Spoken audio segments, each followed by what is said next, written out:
三界当界讲写了也巴罗什么了等等等等，杨道包做呗成就的，蒙包做吧上，来到晚上写了也巴罗都清白，六八清白啊，那没白啊，米亚巴的，东海当界了都修啊清白，米水嘛那等把修吧的，写了也巴罗清白啊，没巴的呀。嘎的巴拉三嘎的不的，写了不成就三八，来到写了也巴罗什么三毛了了。现在兄弟的现在成就三八，爸爸写的光修了，来说写小啊，来说这个我的写到这个我的，其他就给电报写到写了也巴罗，三毛了小巴写的先小巴那家结束。兄弟这个这个真的扯淡，写的对把它成就三八，爸爸写的是我这他们这的，我的老没老嘛，制作这位写的，我们的路，也就他妈的我写出这个阅读，主把他马云不行在那所抗制所，超丝路，让他现在让他马上要没。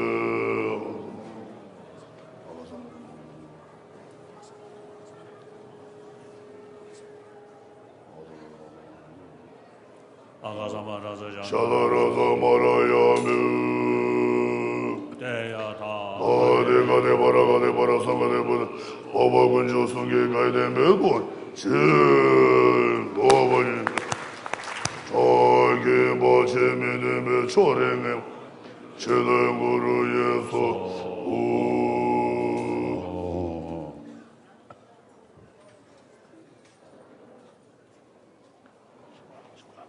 길을 알았어요. 길을 알았어요. 길이 떠나. 여주시와다면 대화당대 마주제면서 소유 내내슈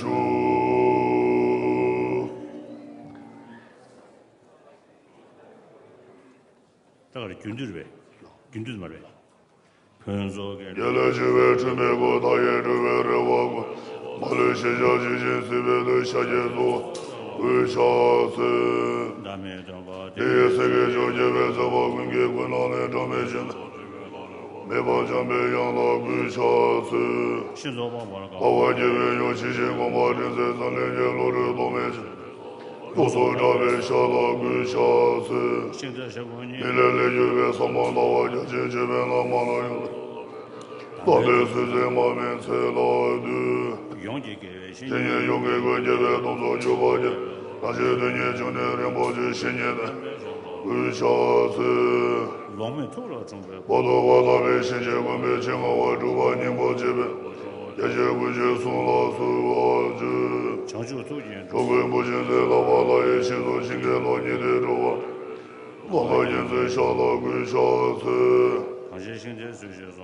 오늘이배 원주제도 제동안에 배다보지로 제자와 의사스 여와세배고 받은 철원이만 소라마를 제배동아와 자연수제 샤라구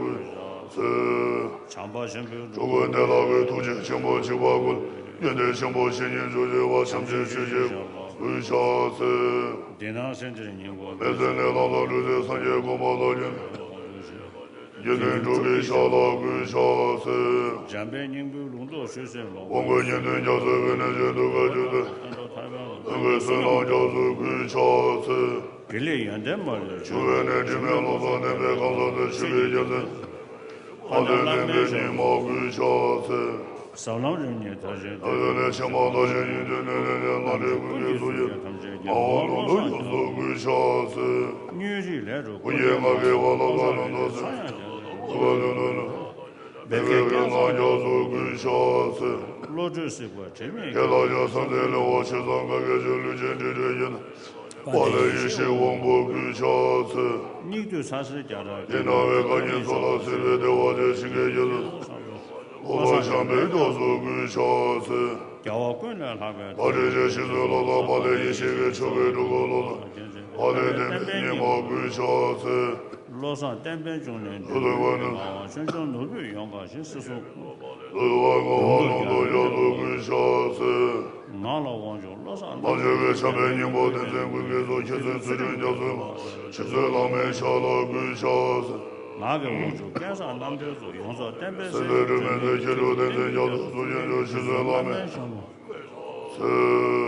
로산 계균 되베 빼대지 야도시게 장양 되베 원르르 모르모 땜베 원조 쳔보 구샤세 로산 땜베 아사데모 메제세 자라미루베 케라사미 두일 칠레 자수고 구샤세 로들 야도도 와데 자신 야게 소신 베벨레 지레라도 노바제베데 구샤세 런던 계산 빼세 셰베니 도데세제 셰베니 모데겔레 소메지즈 라마 구샤세 랑저 송로 걸로 다에 계산 타만 되베 좀 세베게베 세제 신년 라라 구샤 교송군도 라마 도와주셔 라라간도 신년 찾아 좀 모두 전제 진짜 라마 라라 구샤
도시 조회 등도 신의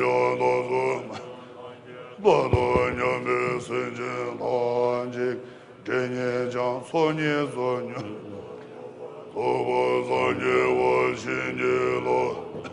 是，他让想去偏南上这样说，那么就想去等我嘛，是吧？啊，他想去东西啊。哦，这么牛啊！是是爱天爱是爱天，爱三月，爱下面爱没爱梦苦，所爱天爱所是爱天爱来爱，所爱天爱大神，天爱爱爱灭。爱灭爱死爱血，死爱万家，诸算，血爱爱血爱爱，爱血爱下灭，爱天爱来死爱死，算开爱血。爱是爱知爱知，爱爱个，爱是爱是，是爱要爱是爱要，爱没爱要爱天，爱你爱是爱么，是爱知爱没爱你，爱没属。爱灭，爱死爱生，爱是爱杀戮，爱归爱苦，你爱说爱要爱你，谁爱知爱要爱你爱，谁没爱你，就爱么爱面神。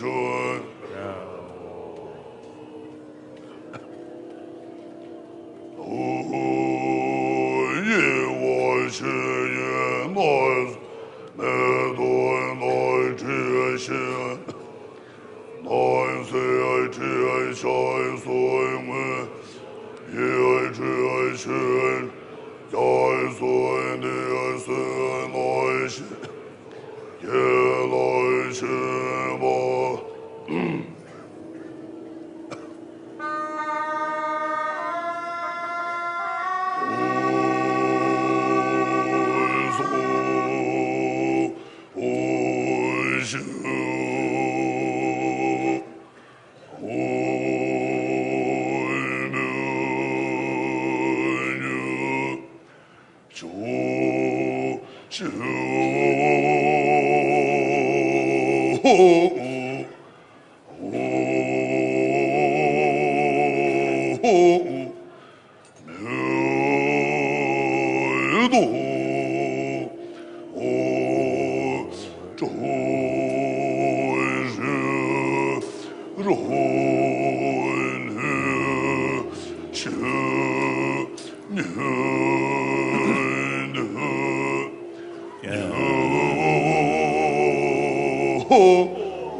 Okay.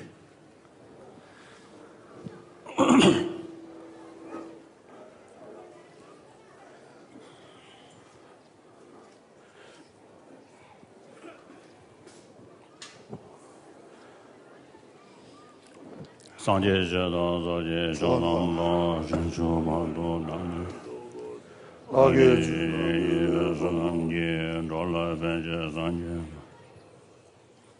Sanje Jadon Zoje Jonam Lo Jinchu Bando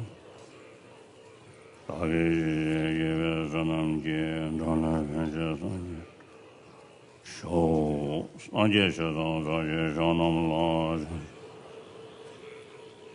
The merits I collect from listening to the teaching may they become cause for me to become Buddha for the benefit of all sentient beings.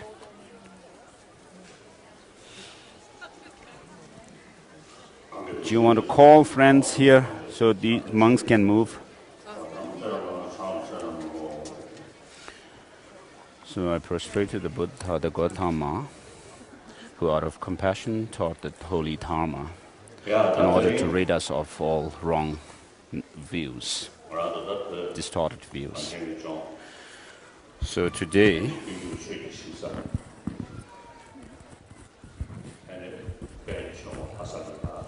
in Lhasa, in Tibet, the land of Dharma, this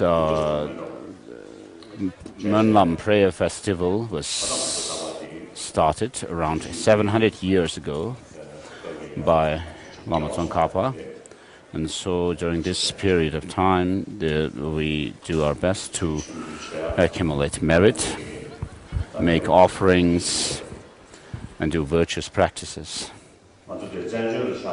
And since we became exiles, refugees, perhaps we missed this celebration 1 year, but otherwise we had celebrated it every year.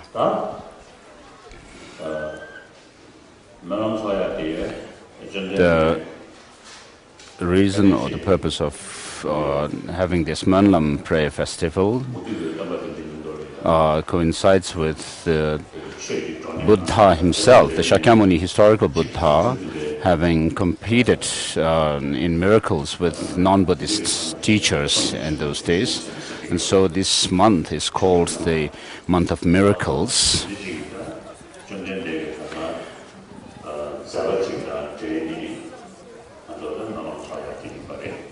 And so we celebrate this in connection with these miraculous deeds that the Buddha performed during that competition. So in order to remind us of, commemorate those events. Now with regard to the practice of the Dharma, it is mainly done with by using our mind. Perhaps it is said in Nagarjuna or Aryadeva, there is a Dharma which is done by physical body, and then there's also Dharma in listening to, which is mainly focused on listening to the Vedas or the sounds of the teachings, and then there is a Dharma which is focused on the mind. So in India in those days, there is the practice of penance, which is physical, and then there's a Dharma which considers the sound of certain teachings sacred, such as the Vedas, listening to the Vedas. And even today, in one of the holy sacred traditions is that of Jainism, which has a great practice of non-violence. 93.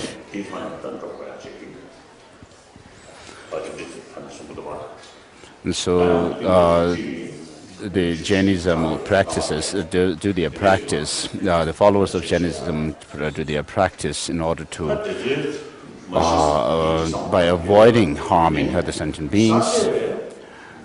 And then there are other non-Buddhist traditions which focus on other rituals and so forth.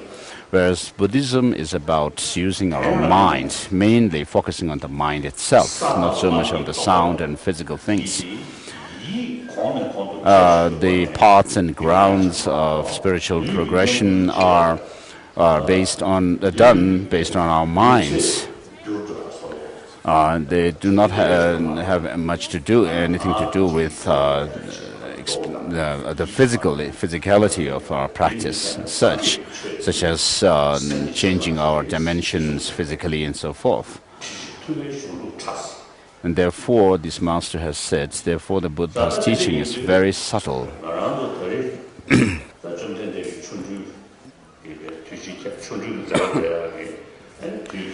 And so on this occasion, coinciding with the Buddha's having performed the miracles, we commemorate him, and with in doing so, we do lots of virtuous practices. Many of us, when we talk about doing some virtuous practice, consider doing prostration or going around temples and reciting mantras as being the practice of Dharma. But these are easier to do. Even when we do some kind of a retreat where we confine ourselves to a room for a certain period of time, although physically we are isolated from others, but if what we need to do during those retreats is to isolate our mind from all kinds of preoccupations, preconceptions, and that is the main purpose of doing the retreat. Merely reciting mantras is, according to Ala Shanghawa, who was a great Tashikil monk, master from Amdo, has said that even if you may recite some mantras hundreds of thousands of times, it may not diminish your wear out or diminish your negative thoughts and emotions, but by reciting the mantras and using the malas, your nails might wear out. And so, in order to do away with the afflictive thoughts and emotions, the negative, destructive thoughts and emotions, we need to use our mind and apply the antidotes to these destructive thoughts. We have faith in the Dharma, but we rather remain superficial in our practice. It's very rare to find people who really focus on the real practice of the Dharma. And on the other hand, some people consider the Dharma or religion as some kind of a custom, and don't pay much attention to understand what the Dharma is about, and they don't really try to study them. Friends, when I go around different places, I ask to Buddhists what Buddhism is, and many of them have no real good answer. Last year I visited in the Himalayan regions, in Lahore Spiti region, and the people in those regions, in that region, are of course Buddhists, and they came to see me, and I asked them what Buddhism is. And they answered, it's saying I take refuge in the Buddha, Dharma, and Sangha. And then I asked, what is the Buddha, what is Dharma? And they said they didn't know. And similarly, in one school, Buddhist school, Indian Buddhist school, they recite this verse, the lines, Buddha, I take refuge in the Buddha, I go for refuge into the Dharma, I take refuge in the Dharma. I asked them what Buddha is, what Dharma and Sangha is, and they didn't have answer. A Tibetan who went to Australia recently, and on his way back to India, he met on the plane. He met Chinese women and they had a casual talk, and then this person asked the Chinese lady what Buddhism. In their talk, the Chinese lady said she was Buddhist, and then the person asked what Buddhism is, and this lady said it's burning an incense in front of a Buddha statue, and doing that kind of practice is Buddhism. So most of us do not really understand and do not study what Buddhism is. And so if Buddhism is merely about saying I take refuge in the Buddha and so forth, then we do not need all these great canonical texts. In the other religious traditions, there are not so many texts like we have in Buddhism. Most of the religious traditions are theistic religions, saying who assert that the followers have to keep their faith in the God, and there's not. But in the non-Buddhist traditions of India, there are very deep philosophical traditions as well, and Buddhism is very vast, and also it has a very profound philosophical theory, and therefore, according to the mental dispositions of the followers, the Buddha himself taught different philosophies. And also there are many different interpretations of the teaching of the Buddha by different masters. And so we cannot merely suffice with faith in the Buddha, and because the different philosophical thought in Buddhism evolved because of different mental dispositions of different people. And so therefore we need to do analysis, use our intelligence. And whether it's Tibetan Buddhists, or Chinese, or Japanese, or Koreans, or Vietnamese, with whom I have greater connection, and also Sri Lanka and Thailand, Burma, a few people come to my teachings. I come in contact with few of them. So I always tell everybody, all of these people, that we have to be today a 21st century Buddhist.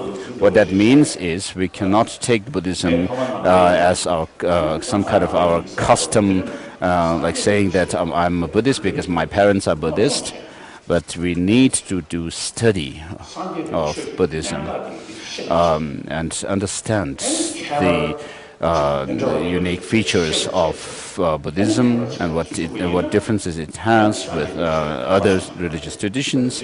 Then we will know what Buddhism is talking about, and therefore this is the reason why I say we need to be 21st century Buddhist.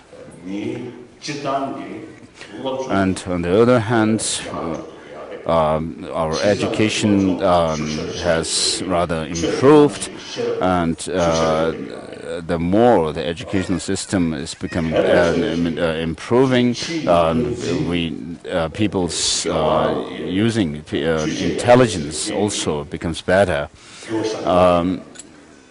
and also there is great change materially in the material world.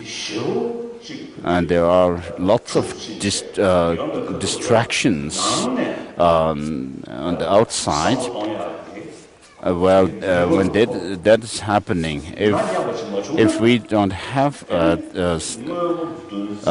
if we don't pay attention to the inner values, which can go together with the material values, then we would be rather carried away by the distractions. All these external distractions, and therefore Buddhism is about making transformation within our minds by using our mind. So this is you should know this.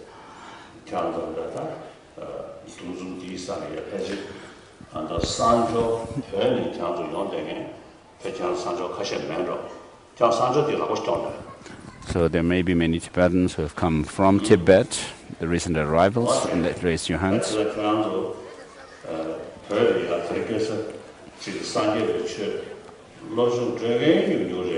So inside Tibet, there are very few teachers who teach Buddhism, and it has become, because of the control, the Chinese control and restrictions, you really have very little opportunity to do study of Buddhism. In order to study Buddhism, you have to follow certain rules by the Chinese. You have to go through what is known as re-education and so forth. So you have to follow the communist rules, which is very difficult. And therefore you have very little opportunity to study Buddhism, and therefore I am talking to you, and please listen carefully. So Buddhism, in order to practice Buddhism, you have to study it, practice it based on your study and understanding. So you have to see how people who are more or less distracted to the external world, such as music and different sights, beautiful sights, and also good food, nutritious food, and also scents, fragrance, perfumes. So all these sensual objects, the visual objects, sounds, odor, taste, and tactile objects, and because of being obsessed with them, then they also indulge in all kinds of sensual experiences, and they enjoy the music and sights, good sights, beautiful sights, and so forth, and spend their life in that kind of distraction. And so for them, their happiness is more or less dependent on these external distractions. So long as these external distractions are there, then they keep themselves joyous or happy. Whereas once they stop, then they are not able to kill their time, and they cannot do much. They feel they have nothing much to do, and therefore in order to spend their time, they go around the world. So what happens at the end is, when these sufferings like aging, sickness, and meeting with what they don't want, and not meeting with what they want, when these happen to them, they become rather desperate, and they tend even, it leads them even to the point of thinking of committing suicide. So what religion teaches is, of course, we need all these material things, such as food, clothing, to nourish us and to keep our body warm, and also the other necessities in life. These are favorable conditions for our living. But then the mental happiness or joy has to mainly come from our inner world of mind. And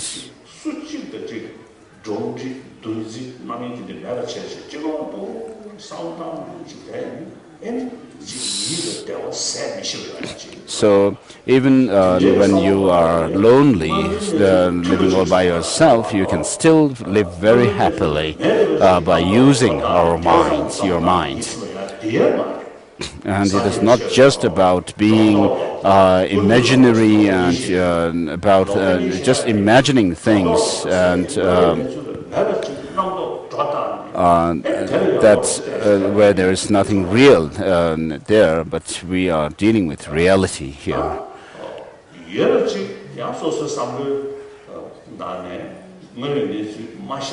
And then there are cases there where even though things are facts, but then people tend to deny those facts.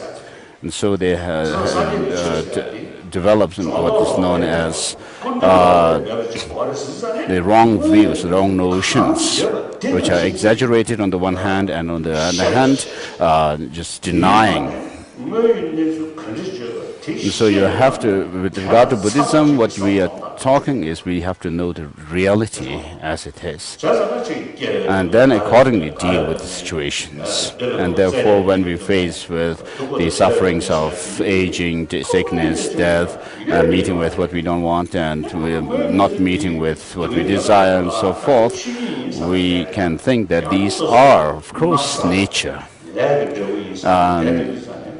And we can also think that whatever happens to us is because of our karma, and therefore this kind of thinking can help stop anger and desperation and so forth.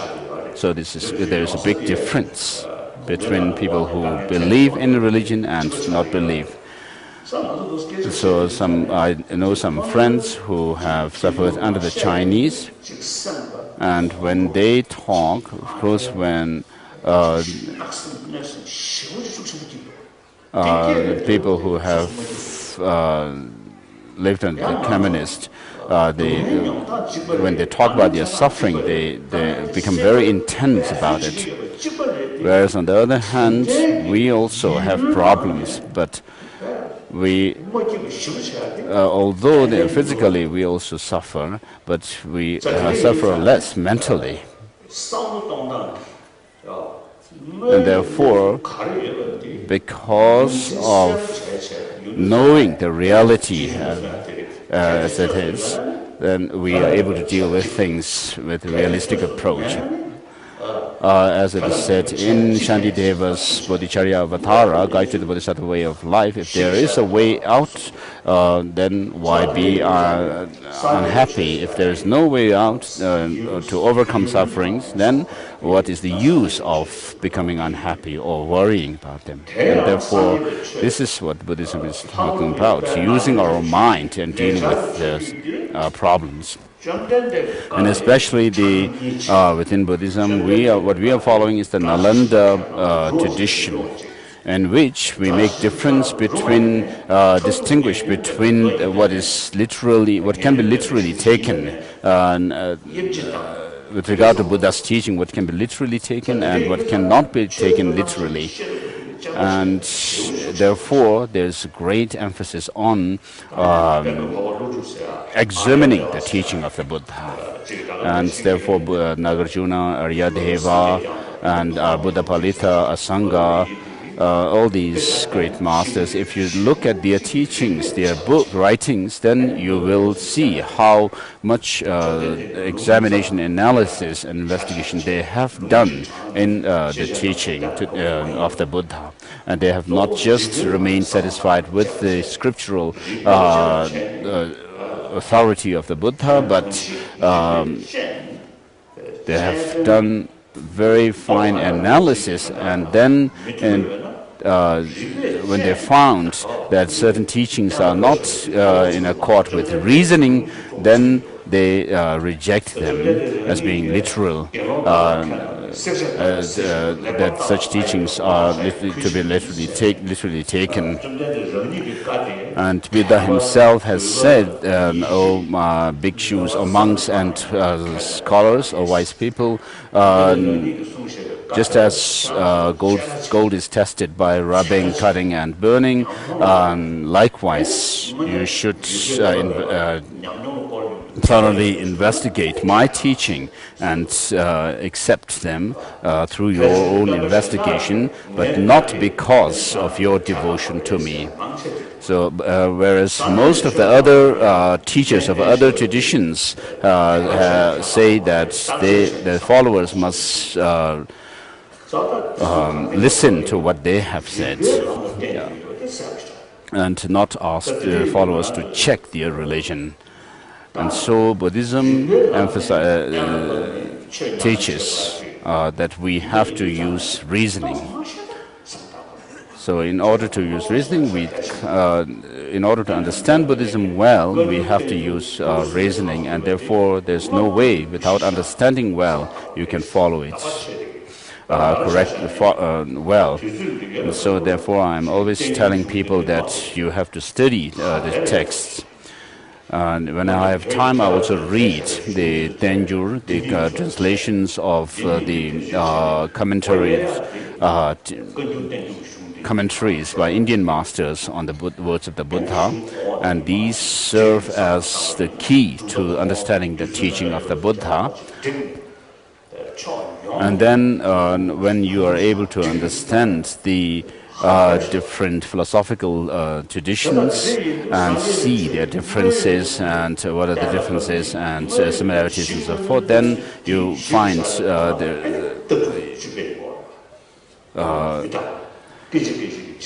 them to be amazing. And the teaching of the Buddha regarding impermanence of things and interdependent nature of things, which these talk about the reality of things on the basis level. And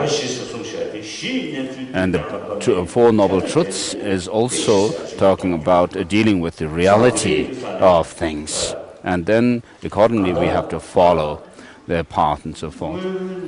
And so in Buddhism there is the establishment or the reality, and on the basis of that then we have the philosophical understandings, and based on those we do our practices. Therefore I make three divisions in Buddhism: the contents of the Kanjur, the words, translated words of the Buddha, and then the commentarial teachings into three categories. One is the Buddhist science. So when you deal with Buddhist science, you do not have to talk about positive and negativity and so forth, or good and bad. And then the Buddhist philosophy, secondly, there is that of the philosophical aspect of Buddhism, which is to say that the teaching of the Buddha is about the interdependent nature of things, which is dealing with reality.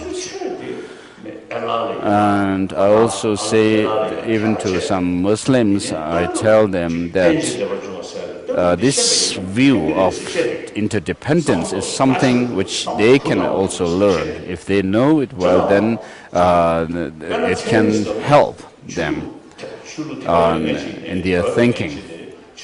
Whether they are followers or believers or non-believers, they can still follow these the views and the reality, the Buddhist science and Buddhist philosophy, which are universal.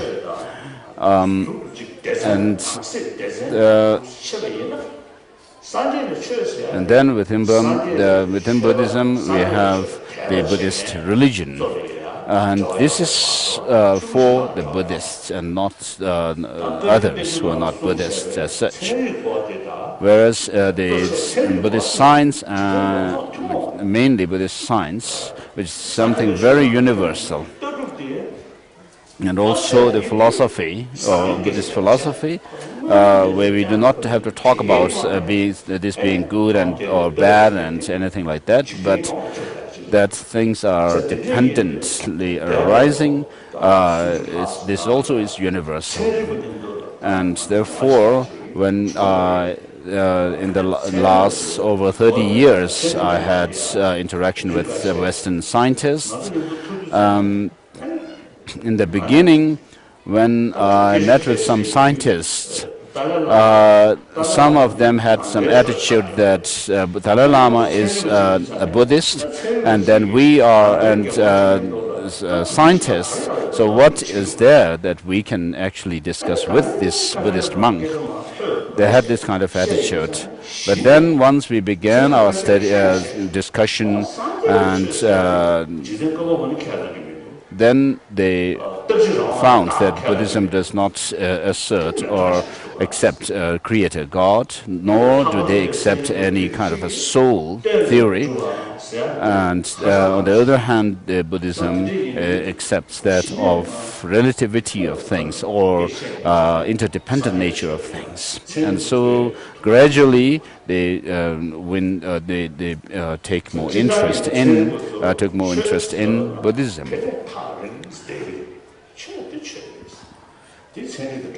Whereas scientists rather keep distance from other religious traditions, saying, okay, this is the religion.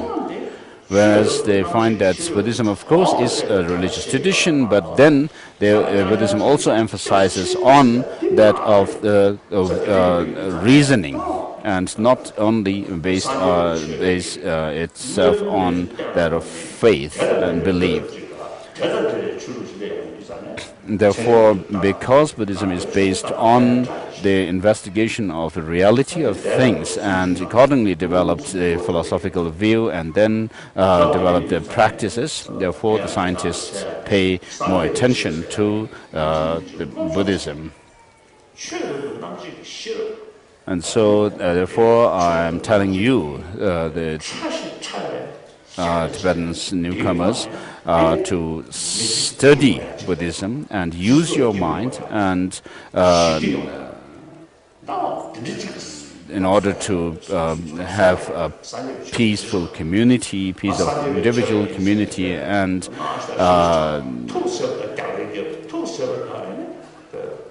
whereas if while you call yourselves Buddhist, maybe you are easily provoked with anger, and this is not what you should do. But where you have to make yourself able to confront the situations and not become angry. And by using your intelligence, you have to be able to deal with the problems. So old men and women, you also should study Buddhism. Having come to Dharamsala, you should tell people back home that His Holiness the Dalai Lama is telling us, even the old men and women, to put effort in studying the Buddhism. Usually we have this attitude that if when we are old, then we should just suffice ourselves with recitation of mantras and so forth and not really study. But Sakya Pandita, the Sakya Master, has said that even if you were to die tomorrow, you must study, you must learn the different sciences. And so that in the next life you may not be like a foolish person who,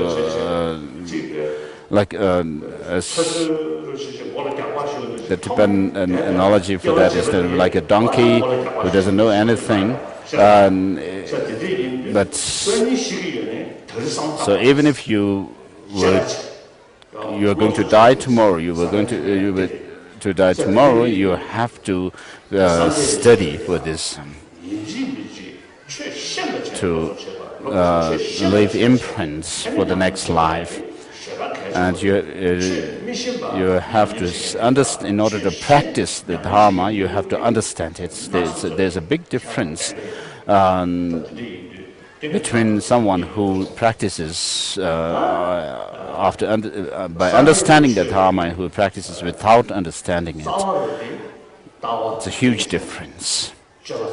And so mainly Buddhism teaches what Buddhism teaches in essence is that of the practice of non-violence or not harming, and the philosophical view of interdependent nature. And with regard to the first one, that is non-violence, even Jainism and other traditions all have great practice of it, whereas in Buddhism, so this is common to Buddhism. And then in other traditions they talk about doing practicing or cultivating compassion and so forth because of the theory of creation. they say that those who follow theistic religions, they say that we must have love towards all sentient beings, all creatures, because we are all the same creatures of the same God, the Creator. And that is the reason they use, which is very good. Isn't it? Whereas in Buddhism, when we talk about practicing non-violence or compassion, not harming others, the reason we say this is because our suffering and pain and pleasure are results of our causes and conditions. And if you create a cause which brings about happiness, you'll have happiness as a result. And if you create the cause for suffering, you'll have a painful experience. And therefore, if you harm others, then what you are creating is a cause or karma for painful experience. If you become, for example, it's very obvious that if you try to harm somebody, hit somebody, or fight with somebody out of anger, then you also hurt the other person as well as hurting yourself. But when the anger has subsided, then perhaps you might feel rather shy and ashamed.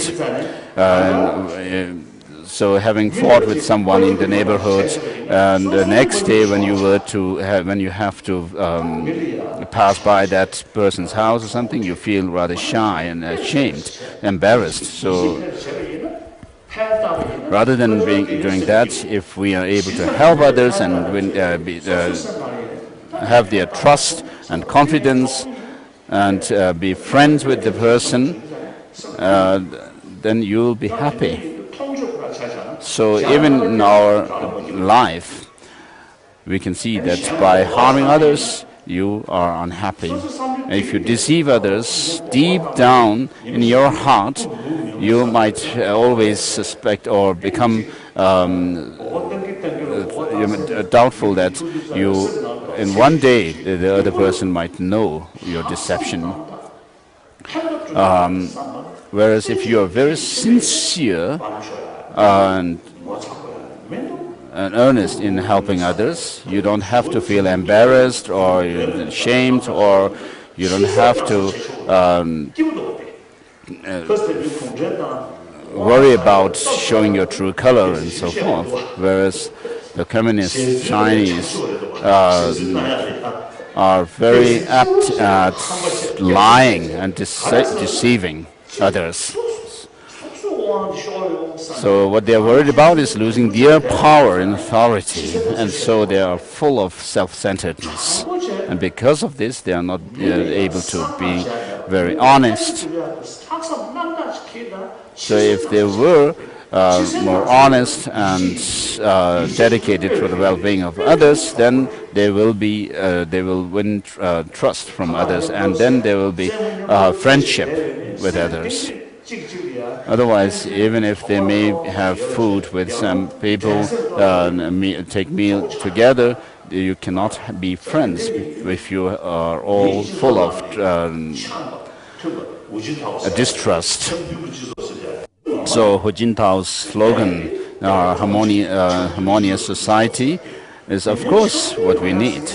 But this has to come not from fear, not by causing fear and anxiety in people, but by winning their trust and confidence.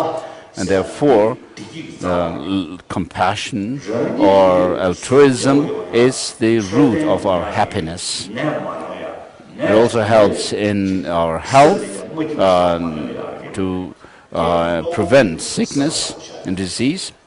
So this is the main cause for happiness and health. So even scientists today say this. If someone is obsessed with anger all the time and jealousy and so forth, then this will be harmful to us physically. If you are very calm and compassionate, loving, then it also helps in strengthening our immune system. So, not to talk about the next life, but even in this life, you'll be physically healthy, mentally happy and joyous, and then you'll be have greater friendship, better friendship with people, and so harmony in society must come through these causes. So why we are saying talking about the need for not harming others is because of this idea or understanding of interdependent nature of things. Nobody wants suffering, but still we cause suffering to ourselves. We do not do it intentionally, but unintentionally or out of ignorance. And then Shantideva says, although they want to overcome suffering, they run after suffering. Whereas, although they do want happiness, they destroy the cause of happiness, like overcoming their enemies. So, if you look in the media and what's happening in the world today, for example, the recent tsunami and earthquake in Japan, these are of course natural disasters. But other than that, there are other things, disasters that are man-made, such as people suffering because of inequality and dishonesty in governance and so forth. So these kinds of miseries that are caused by ourselves, we cause them out of ignorance, not knowing what brings us suffering and not knowing what brings us happiness and how to avoid those causes of suffering and so forth. So when we talk about these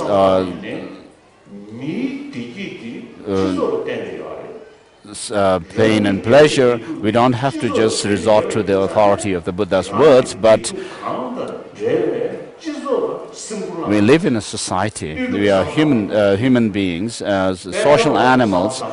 Our happiness and joy, pleasure, pleasant experiences are dependent on others. Our economic development and so forth also are dependent on others. So if you think from the point of view of interdependence, then you will have rather holistic view of how to make gain money and so forth. But if you don't think about it, if you neglect that, then you will be rather selfish and narrow-minded. So because in most cases we see only one dimension of the things, we create lots of problems for ourselves. Whereas if you look at things from different angles and have a holistic view, then the things will be different. We are going to be able to deal with the problems in a better way. And therefore, understanding of interdependence is very essential, and you should also study Buddhism. And if you understand this, then it will be better for you. So I wish to tell you this. And then, as I said earlier, there was earthquake in New Zealand, and then there was a huge flood in Australia, and also in Russia. In many regions of Russia, there's drought, and also in China, many parts of China, there's been lots of drought. And also in Japan, the tsunami, and because of which there was this huge disaster, and because of the tsunami, and then the damage also happens to some nuclear reactors in Japan, which also cause some danger to people. So we should make prayers for everyone who have suffered, who are suffering, and also ourselves, Tibetans, who are going through a difficult time, and people have died untimely death, and there are people who. And then recently, just a few days ago, we had one Amdo monk who self-immolated himself, and so for all of them we should make prayers. And I wish to say this also. And during this month of miracle, what we do is, because we are commemorating the enlightened deeds of the Buddha, we have the tradition. So during this, and therefore we have this tradition of reading a story from the Jataka Mala. And I also here wish to say something about the Tibetans, something about that is related to the Tibetans. We have become refugees for 52 years now. On the one hand, we are refugees. And during this period of time, of course, there has been some progress and development in Tibet. The late Panchen Rinpoche has said that, of course, there has been progress in development in Tibet, but what Tibet has suffered it cannot be matched by these developments. And so all Tibetans inside Tibet are living in fear and anxiety and always in suspicion. Even in China, it's not just the Tibetans, but even the Chinese themselves. I met some Taiwanese recently, a friend of mine. He told me that some Chinese from the mainland China, students and tourists, come to Taiwan, and I asked him what impression they get once they are in Taiwan. And the answer he gave me was that after a few months in Taiwan, they get the feeling that they are in a completely different country. In their own country, mainland China, they have to live in fear and anxiety, and they have lots of difficulties and problems. And especially with regard to Tibet, we have the unique characteristics of Tibetan culture. When they when they become rather slightly obvious to the Chinese, and then everything the Chinese government suppresses the Tibetans. And many people in the world, around the world, are now better aware of Tibetan situation. And many scientists have also taken interest in Tibetan Buddhism, and so no other religions or followers of religions have been able to have such an interaction with the Tibetans and Tibetan Buddhism. In the past, Westerners have called Tibetan Buddhism Lamaism. On the one hand, they are not to be blamed because the Vinaya practice, the monastic discipline, monasticism, celibacy is the basis of Buddhism.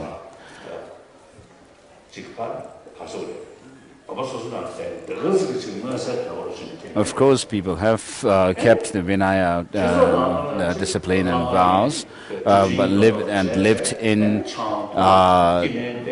monasteries, and there were people or are people who pretend to be great teachers, but then they indulge in alcohol and sex and so forth. And then we also have this custom of wearing masks and doing some mask dance and so forth. So because of all these externality of the external factors, people have called Tibetan Buddhism Lamaism, as if it were not a true Buddhism. One time I was in Australia. I attended this world conference on religions.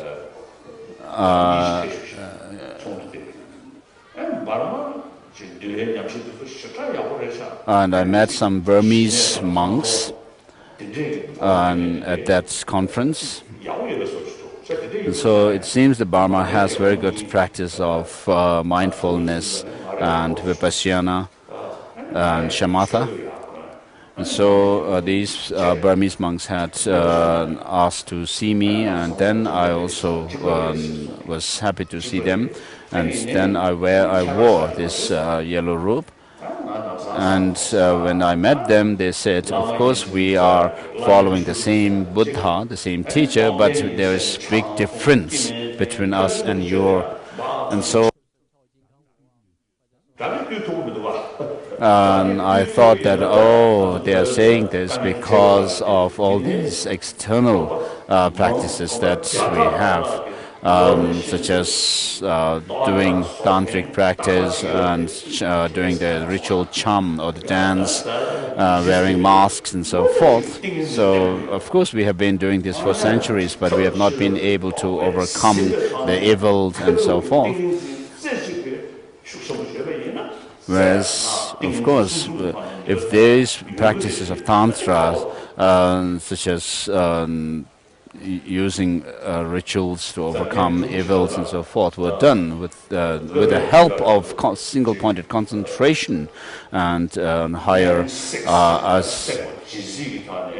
practices, they would bring some effect. And then we have practices where we suppress evils and also burn them and so forth, but without the real cultivation of concentration, single-pointedness of mind and so forth. If we do this home practice,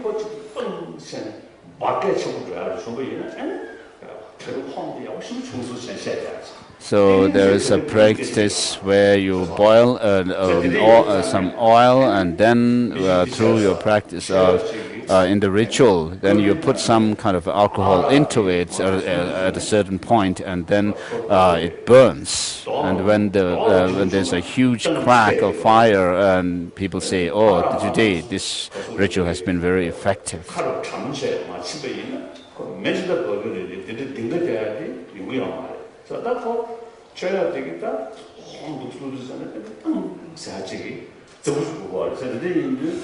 So when this one time this was being done, and then the attendant to the Lama who was performing this ritual put this alcohol in some kind of a container or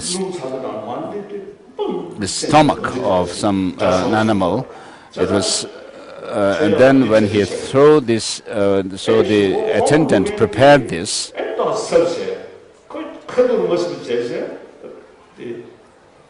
And when the Lama who was actually performing the ritual, when he threw it, because the stomach of the animal was, the alcohol was wrapped in the stomach, when the Lama was going to throw it into the hot oil, he wasn't able to actually throw it into oil, but it just rolled down on the ground.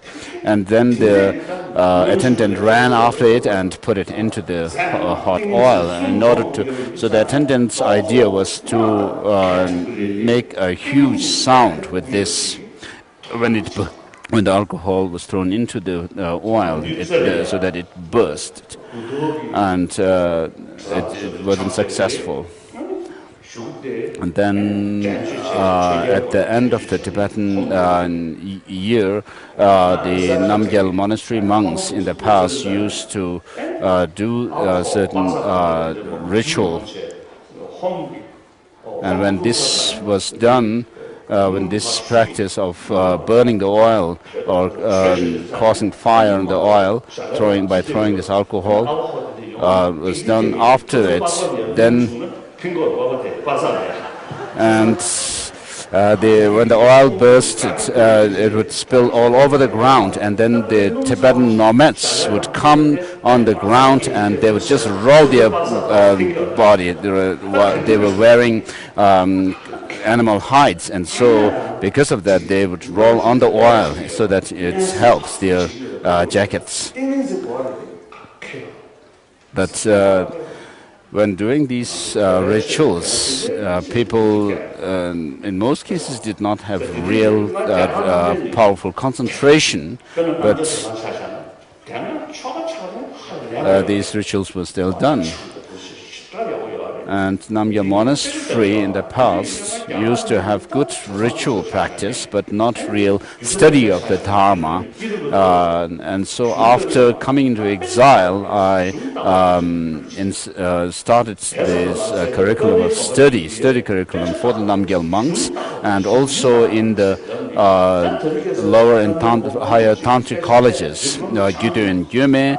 I also urged people to engage in study of Buddhism, and also the nuns. I have encouraged them to study Buddhism, and since then they have done it, and now we have nuns who have done quite a lot of study, that they are almost to the point of becoming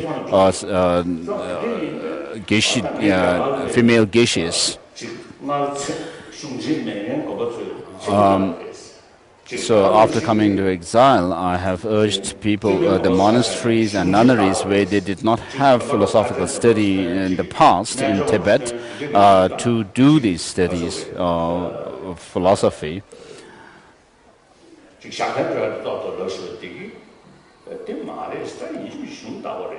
And monasteries are not only meant for performing rituals and going out into lay people's homes to do rituals, to perform rituals and so on, but to study. I also teach the geishis, the learned monks. We should not just focus on what we have had in our tradition, but for example, in the case of debate, the dialectical debate, we have to be able to use this logic that we use to study the Dharma to other subjects, secular subjects as well. So we should not just be satisfied with what we have so far. We have in the past, we didn't think about making any kind of a progress and advancements, but we just use what we had.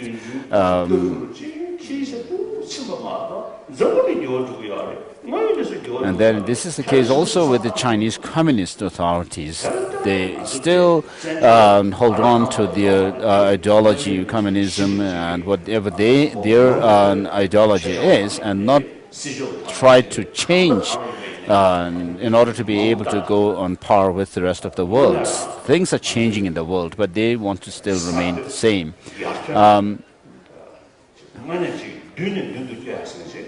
So we, although we have come into exile and become refugees, we have done some innovations, made some innovations in our study of the Dharma and so forth. So we should not be satisfied with what we have already. So we have to make changes and make progress as well. Buddhism is one of the major religions of the world,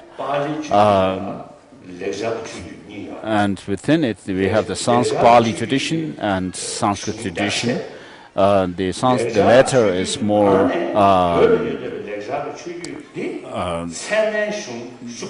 broader, And especially we have the study of logic and epistemology.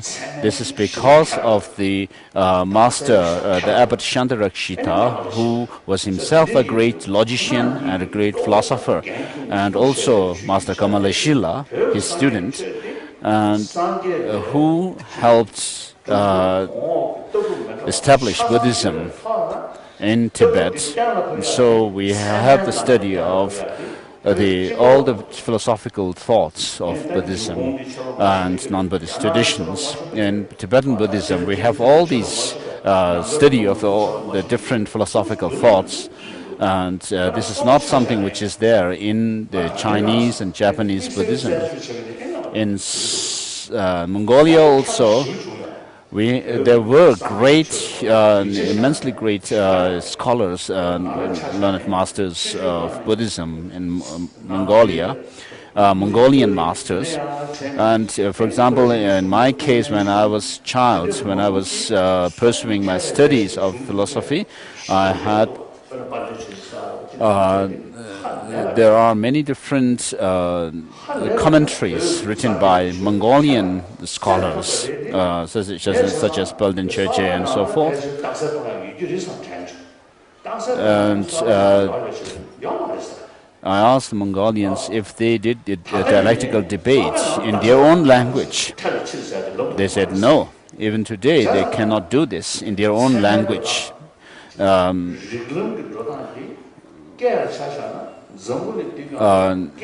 it comes to using the logic of consequences and so forth, talking about the absurd consequences and so forth, they cannot do this kind of dialectical debate in their language. And so this is something which we have in Tibet. And Tibetan language is something which can explain Buddhism very precisely. Like that of Sanskrit, and through logic. So we have the complete teaching of the Buddha, and we have this language which can also through which we can study that of logic and epistemology. And so the Tibetan language through this language has done great service to preservation and promotion of Buddhism for over 1,000 years. So, of course, in the other subjects, secular subjects like modern subjects, so science and so forth, we didn't have the opportunity to use this language in the past. But this language is something which is on par with Sanskrit, which can be comparable with Sanskrit. And so we have to be proud of this, our language. So when it comes to Buddhism, we should not stay like the same like in the past, but we have to study Buddhism. So when I met the Burmese monks,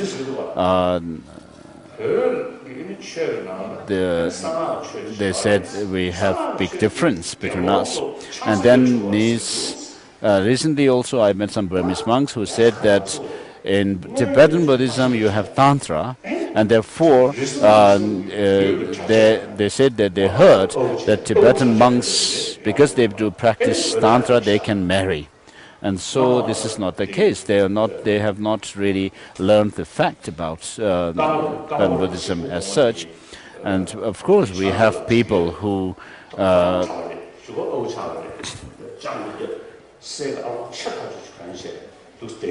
the previous Karmapa Rinpoche's attendant was first a monk, and then he disrobed, and then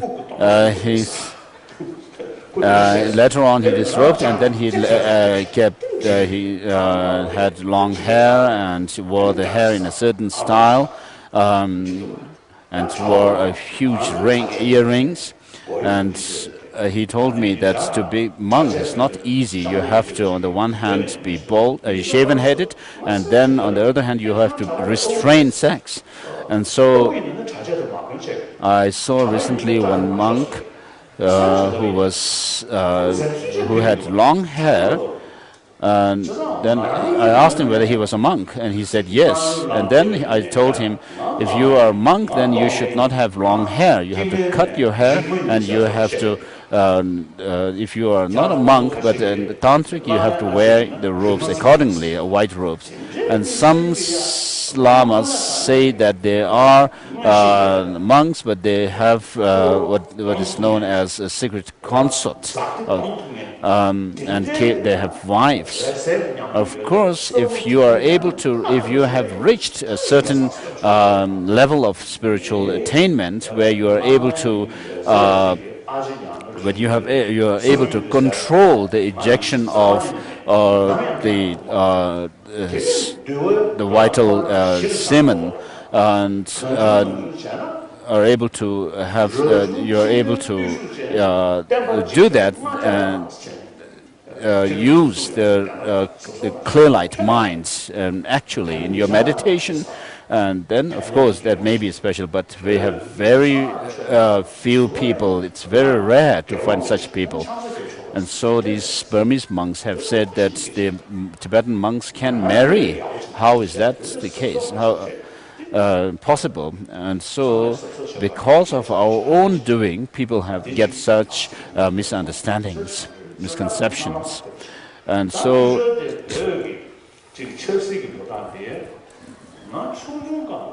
on the other hand, regarding Tibetan politics, when I was little, we had a regent who had the authority over the Tibetan governance, and then because of not being honest with the common people, at that time Tata Rinpoche was the regent, and at that time the one subject from the Pala estate, one of the aristocrats, Pala,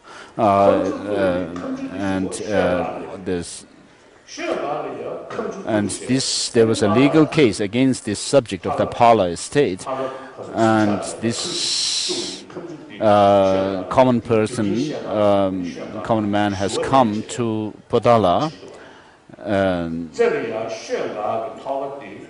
then during that hearing, one hearing in Potala, there was some kind of a hole on the roof of where this legal proceeding was going on, and the sweepers in Potala used to listen through the walls, and then they were also peeping through the holes that were on the roof.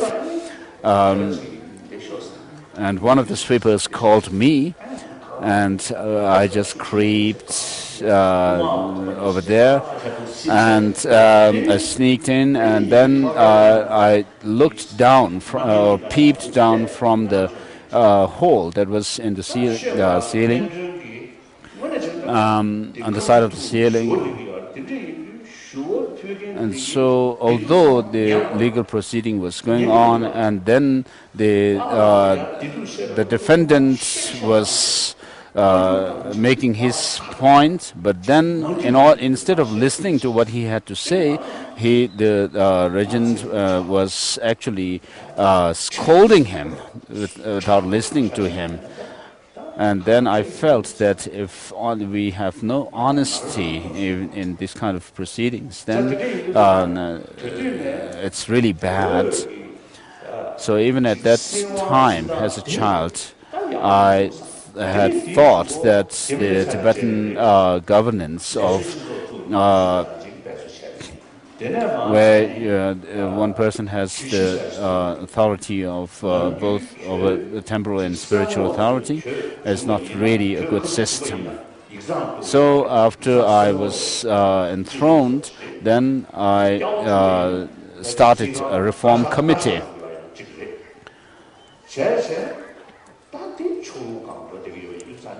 And so because the previous system was rather biased, I started a petition department, a separate department for petitioning and then the Yutok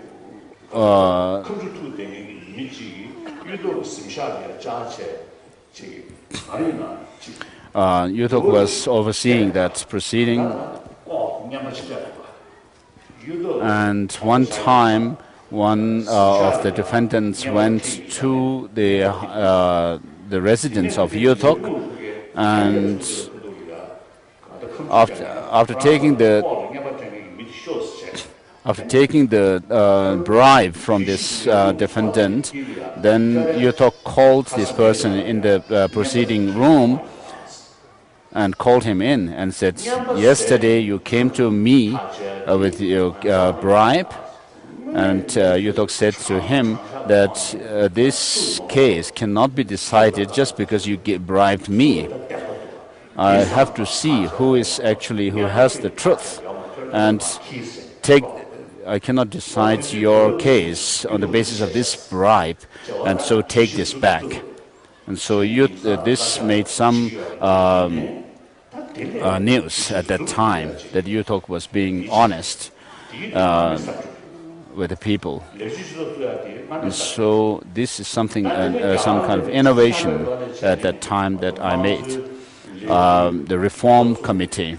And then after coming to exile in the 60s, I started the democratic system of governance for Tibetans. And so Tibetans also say that, our democracy is actually a gift from His Holiness. So in the last 10 years, we had elected leadership. The Kalun Tipa has been elected by the people themselves, and it's not something that I had an involvement as making decision. So from that time onwards, since we had the elected leadership, the temporal, there has been change in the governance of Tibetan administration by a single person with both the temporal and spiritual authority. So since then, 10 years have passed. And now, in order to have a full democracy, democratic system, without the rule of some kind of religious teacher or kings and queens, we have to follow the trend of the free world, which is that of democratic system. For example, India, of course, it has huge population, lots of problems, and there are many different languages. Eastern Indians, Southern Indians, Western, Northern have many their own different religion and culture. But still, India as a whole remains very stable as a democratic country. Whereas in China, the authorities have to spend so much money on security. It's not that the money that they spend on internal security is more than exceeds that of the defense budget. The Communist Party is supposed to be for the welfare of the people. And so if the authorities, the leaders are elected by the people, then it would be good, meaningful. Whereas if the authorities have to keep power at the barrel of the gun, then it's not really good. So I feel that it's not good that I, as the Dalai Lama, keep the power, the ultimate absolute power over the spiritual and temporal and spiritual. So during the first 4 Dalai Lamas, the Dalai Lamas didn't have any temporal responsibility. whereas this started since the 5th Dalai Lama. Now we are in the 21st century. Now it is the right time to make changes now. Of course, change will happen eventually, but if it were to happen through pressure from people, then I think that it would be a disgrace to the Dalai Lamas as well. Since the 5th Dalai Lama, the Dalai Lamas took this responsibility of temporal and spiritual responsibility of the Tibetan nation. And so I am the 14th Dalai Lama. Now, with pride and happily, if I end this rule of the Dalai Lamas, it would be great. No one can make this decision for me, but I can do it. And therefore, if we have a political leader who is elected by the people, who can take this responsibility of the Tibetan governance, political side, then it would be very good. So if it remained like now, then when I'm no more here, then it would be like something is not completed. So as for me, maybe I could boast about it. I have done quite a deal for the Tibetan cause, and Tibetans inside Tibet are trusting me, and the exiled Tibetans also are trusting me, and then there are many other people around the world who trust me, and so at such a time, if I leave this temporal power of over the Tibetan government or administration and return to the original status that I had the Dalai Lamas had during the first 4 Dalai Lamas. The first Dalai Lama was even called an ecumenical master of the yellow hat. Although the second Dalai Lama was called that. So if I could also return to that kind of status of holding the religious authority, then I could work more for the promotion of human values and also to promote religious harmony in the world, in which fields I have made some contribution, of course. And so I get many invitations from different people in different societies, universities and so forth. They're not asking me to come to teach Buddhism as such, but how to promote these values, human values of compassion and so forth. So people are happy to listen to me, the Dalai Lama. So when I am in such a position, in such a scenario, when I can end this rule of the political rule or authority of the Dalai Lama, it would be a great, a graceful one.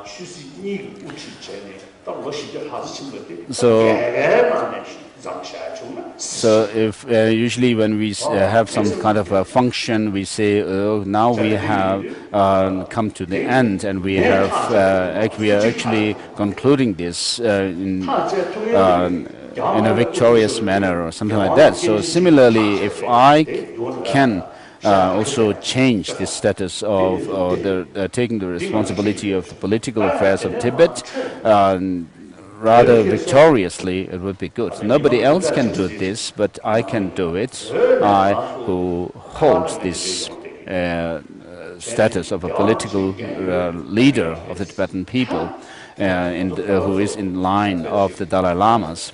So I also get calls from Tibet saying that the people have heard that I'm going to leave the political power and authority, and therefore people are rather worried that they would be left without anyone to look for. And so they don't have to worry. So the Godin Kotang was started during the second Dalai Lama, Gendin Gyatso, during which he didn't have any kind of temporal or political authority. So I am also thinking that if I could live as a religious leader, perhaps I may not be a disgrace to people. And if people could also agree, then I could return to that kind of status. So we are following a very democratic system of governance, and people also people could also see this fact, and on the other hand, Chinese say that we have no problem. There's no such thing as Tibetan issue, but the issue is Dalai Lama, and so all this could end. So this can be seen as being lie and untrue by the people of the world. And devolving the political power, should not make you feel disheartened and discouraged. You should still have. So this is done with the. I'm doing this for the long-term benefit of the Tibetan cause and the Tibetan exiles community, so that they can actually move forward.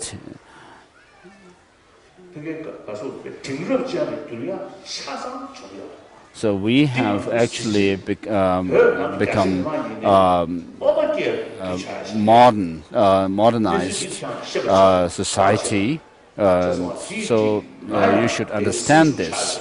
So I'm not discouraged or disheartened, and I have not given up on the cause of Tibet. This is not at all true. I am a Tibetan, someone from the land of snows, and so each and every Tibetan has the responsibility over the Tibetan problem, Tibetan issue. So I'm a Tibetan from Amdo. So until my death, I have the responsibility over the Tibetan cause. So while I'm still healthy, if you Tibetans can take full responsibility over the Tibetan affairs, then when you face some problem, of course, I'm still here. I've not given up on you, and I'm not disheartened. So because of all these, we have followed a democratic system, and I'm asking you also to take full responsibility for this democratization, for advancing the democratic system of the Tibetan governance, administration, affairs. So you should all be Tibetans, or should not worry about. I just met a Chinese who said that he was here for about 10 or something years ago, and he also came back again. And people are very active, taking very active roles in the voting system of voting, and the democratic system in the Tibetan society has really made advancements, he said to me. And so my decision to devolve my power and is also for this, for further development and progress in our democratic system. So those of you who have come from Tibet, you can talk, you can tell this to people inside Tibet. Of course, this may be broadcast on the radio. So this decision that I'm making is made after giving thought to it for decades, for years and years. But on the other hand, the Gaden Podang is the institution of the Dalai Lamas. So as long as I live, I need an institution. So this Gaden Podang will still remain. But what is happening is that the Gaden Podang is leaving out the political responsibility.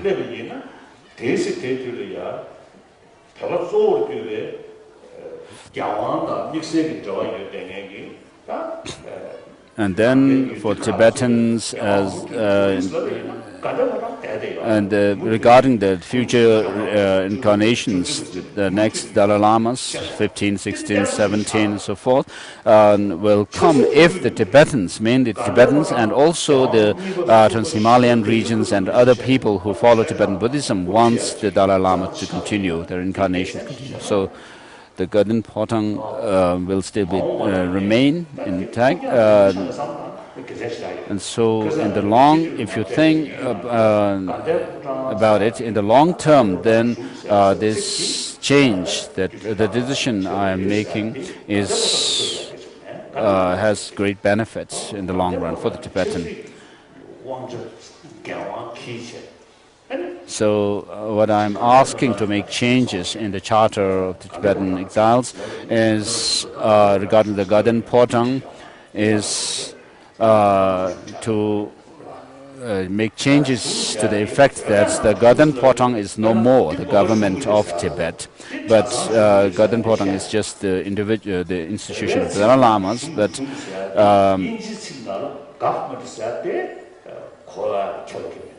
so the Tibetan word shung may not necessarily translate as government. So one journalist in India, in Delhi, one time said that Samdong Rinpoche is the Prime Minister of Tibetans, and then also he used the term Tibetan government. So I clarified to this journalist that we don't use these titles, Prime Minister or the government of Tibet and exile and so forth, but we call our administration the Central Tibetan Administration. So because we need to know the situation of Tibetans in exile, we need to help the Tibetans in exile. We need some organization, but we don't call this administration a government of exiled Tibetan government as such. So the change that I'm asking is to call the organization that looks after the Tibetans as the Central Tibetan Administration and not the Tibetan government in exile as such, and not the Gaden Potang.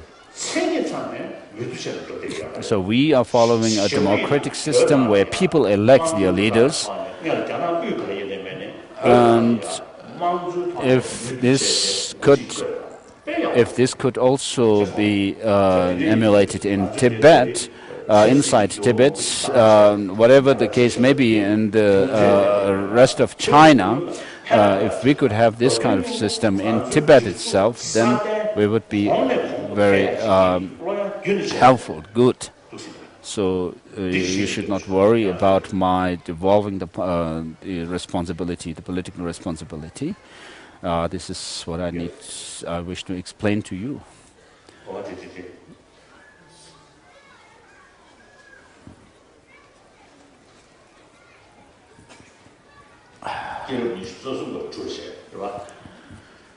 So we are on the 24th chapter of the Jataka Mala.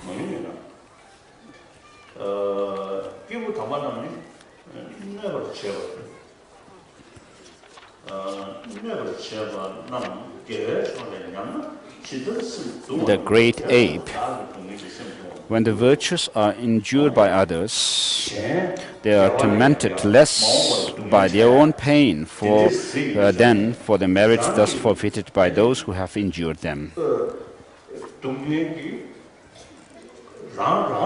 So the holy beings, when they are caused harm or hurt by others, they of course suffer, but then they become sorry. They feel sorry for the one who caused them injury and hurt. At one time, the Bodhisattva showed just this. Near the snow mountain lies a blessed region, rich and inviting, fragrant as the sweetest of alloys, its mantle of magnificent forests as lush as dark silk.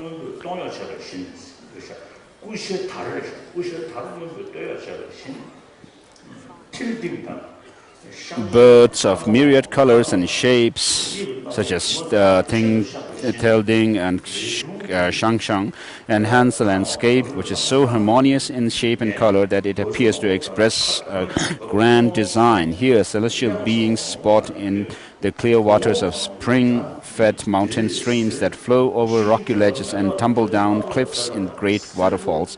Hummingbees abound, and the breezes fan the flowering trees. Here, the Bodhisattva once took birth as a great ape that lived alone. Even in that animal state, the Bodhisattva had not lost his awareness of the Dharma. Kind, infinitely patient, and of a sweet and firm nature, he was blessed with an imperishable compassion, boundless as the sky. So because of the past imprints, this Bodhisattva must have had this kind of traits, and also perhaps he was also in that life a Bodhisattva who has really evolved highly spiritually. For though the earth with its forests, great mountains and deep oceans has perished countless times through water, fire and wind, the great compassion of the Bodhisattva is never destroyed. This huge ape lived like an ascetic, subsisting exclusively on the simple fare of leaves and fruits, and bringing whatever aid he could to the creatures within this sphere, his sphere.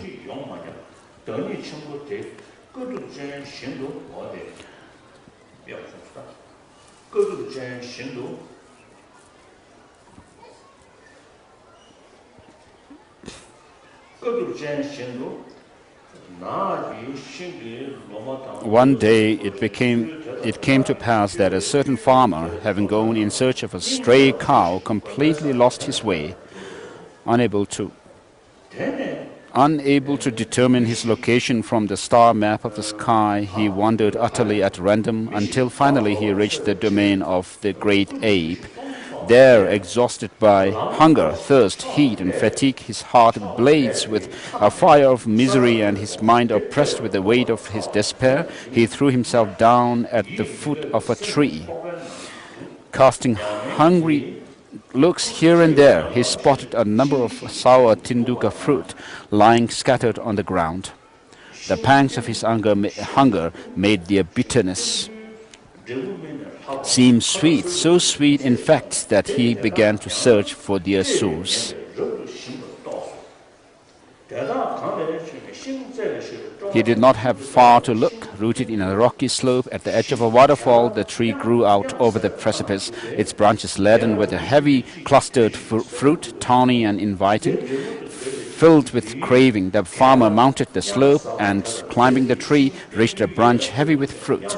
In his eagerness to obtain the fruit, he crawled out to the very end of the branch. Suddenly, unable to bear his weight, the branch snapped as if chopped off by a hatchet. With a cry, he fell headlong over the cliff. Holding on to the branch for dear life, he fell into the ravine and into a pool of deep water which was surrounded by steep rock walls. The leaves of the branch cushioned his fall, preventing any broken bones, and he was able to straightaway to climb out able straightway to climb out of the cold water, but looking in all directions he could find no escape from the forest chasm. Realizing that he would soon starve to death, he burst into tears, the arrow of despair piercing his heart. Overwhelmed by distress, he cried out, "Alas, here in the midst of a remote forest, far from any human ears, I have fallen into a pit like a wild beast caught in a trap. No one, no matter how carefully they search, will ever find me except death. No relatives or friends can hear my cries, only the swarms of mosquitoes who come to drink my blood. I shall never again see the streams, the sky resplendent with its jewels-like stars. I sit here in total darkness, while the black night of this pit hides me from the world." Thus lamenting, he passed many days in the deep pit, sustained solely by the water of the pool and few tenduka fruits, that had fallen with him. Now the great ape happened to wander through the part of the forest in search of food.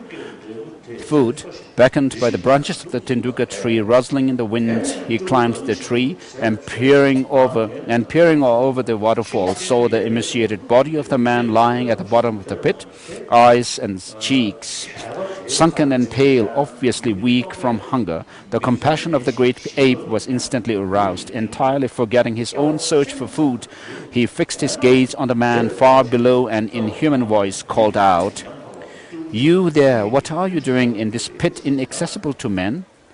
Who are you and how come you to be here?" The man in the pit casting... So perhaps we don't need to continue the reading. So His Holiness is now explaining, perhaps in the Himalayas, the Bodhisattva ape was born there in a place where he lived on fruits and other vegetables, and a cowherd had lost his cow and went in search of his cow, and then he lost his way but became very hungry and thirsty, and then he found a tinduka fruit tree. So he ate fruits from that tree and drank the water. So he found the source of that fruit on the cliff. So because he tasted the fruit, he went to get more of the fruits from the tree on the slope of the cliff. On the cliff, slowly as he went to get the fruit, because of his weight, the branch broke and he fell down the cliff into the pit. And because of the water and the branch of the tree, the leaves of the tree, he was saved. He didn't die, but he was in a pit where he could not find escape from. So in Tibet, in Gadong, in the area where Gadong Monastery is, there is such a pit where it is said that the ground kind of just collapsed. And I also saw such a pit somewhere, and when you look through it, you feel rather fear. And so this in the so I don't want to read through the text, but if I say what I remember, And so the bodhisattva ape came there, and then the person was, he saw the man lying down there in the pit, and then the bodhisattva wanted to save the person. But before actually going to the person, he exercised himself, trained himself, whether he could carry the person, and he picked up some stone and tried to jump from the cliff and so forth, and then he increased the size of the rock that he would carry, and then trained himself. After training himself and found that he would be able to save the person, then he went to the human being, the person down there, and saved him from that pit. And the person was saved alive, and then after having saved his life, the man, what he thought was, instead he tried to kill the ape while he was lying soundly asleep, and when he hit a huge tree on the head of the ape, in order to kill him, what happened was, because of his weakness, he was not able to hit on the head fully, but it hit a part of the head of the monkey, the ape, and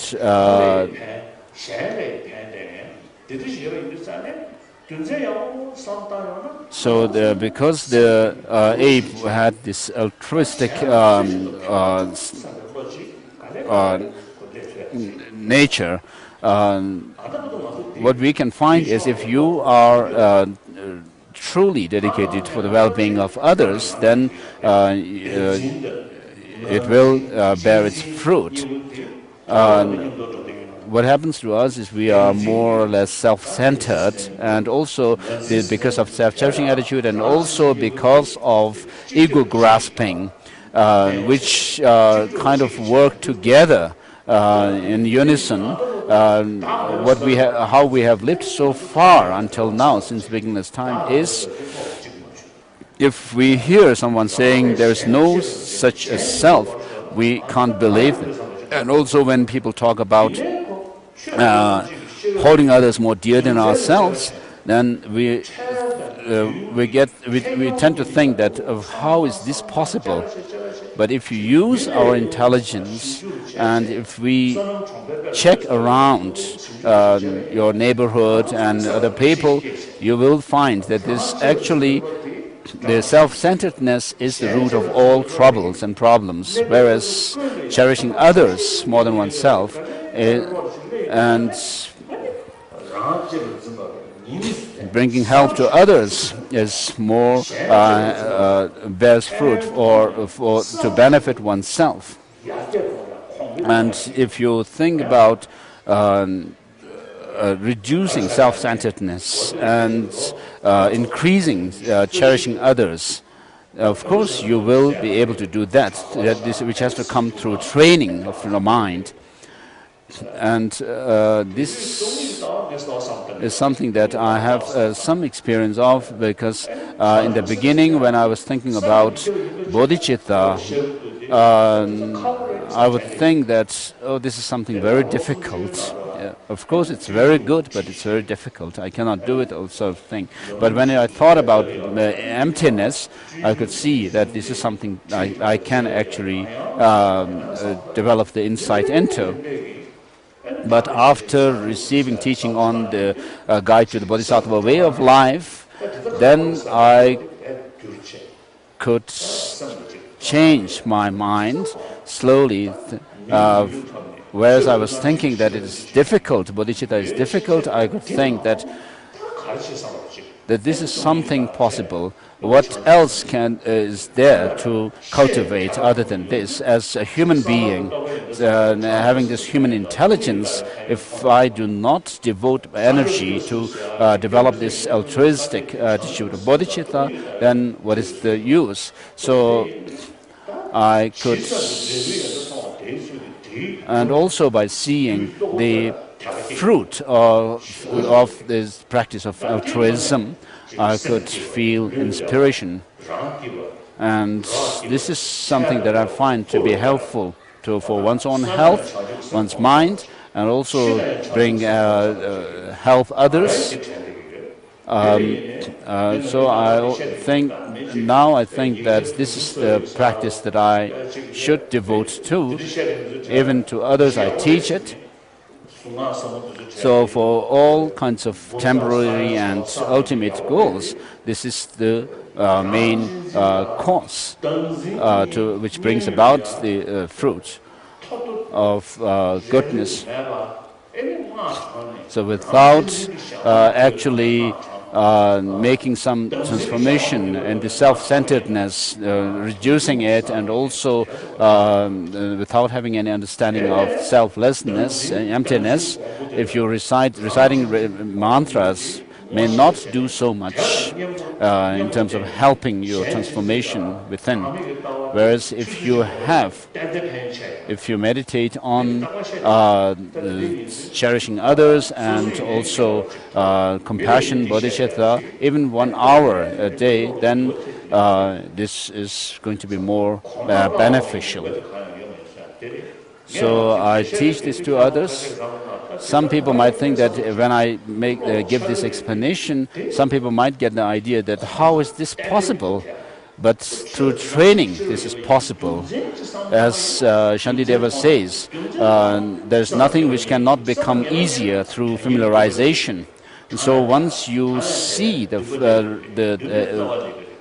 result, then you will develop inspiration from it, and then you will put effort in it, and then you will actually put effort in developing this bodhicitta within yourself. And this bodhicitta also has to come through with the help of the understanding of emptiness, the view of emptiness. This is not some kind of a stubbornness that you are developing. Bodhicitta is not doing something out of stubbornness, but with the help of wisdom. Therefore, with the help of your wisdom, you understand that you have the aspiration to help other sentient beings, as well as wishing to become a Buddha for the benefit of others. Now, in order to be able to help others out of suffering, you have to see that the suffering and its causes are something that you can put an end to, and then develop this wish to become liberated. Renunciation has to be developed, in other words, and then with this you can also think of helping others out of suffering, and therefore with the help of compassion, wishing others out of suffering, you can develop bodhicitta, which is this wish for the benefit of sentient beings and to become a Buddha. Now, having said this, maybe I should do the ceremony for generating bodhicitta. And so I have a friend, American, and then she became a nun. And then she became a bhikshuni, according to the Dharmagupta, the Chinese bhikshuni lineage, when I assist them. And she told me that there was an elderly monk in Thailand. And that elderly monk, Thai elderly monk, had actually had a vision of Buddha Shakyamuni himself. And so from that vision he was convinced that the Shakyamuni Buddha was still alive. Of course, not in the mortal body, but in this pure vision. And so because of this vision of Buddha Shakyamuni, he discarded the view that after someone has become an arahat and died after becoming arahat, that person's mind stream, the consciousness, does not end there and become inexistent, but still continues. And then one of his students from Thailand one time had gone on pilgrimage to China, and Kuan Yin in China. And this Thai monk was made some prayer and at the foot of the Kuan Yin statue and touching his head there. And when he was doing that, someone took a picture. What happened was he, on his head, there shone radiated a white light from the heart of the Kuan Yin on his head, and so someone had taken picture of that. So I saw that picture, and also some friends of mine, for example, Daglung Shaprung Rinpoche, when he was giving a teaching one time, the particular teaching that he was giving, the lineage, all the lineage masters of that particular teaching that he was given was seen on the beam of that monastery where he was giving the teaching. And so here also, in order to take this, to participate in this ceremony for generating bodhicitta, imagine the Buddha himself, Shakyamuni Buddha, and also the 7 successors to the Buddha, beginning with Kashyapa, the Mahakashyapa, and then also those of the great masters of India, and also the great masters of Tibet, and the 4 different traditions of Tibet and so forth. And now, in order to say, take part in this ceremony, let's say the 7-part prayer. So what you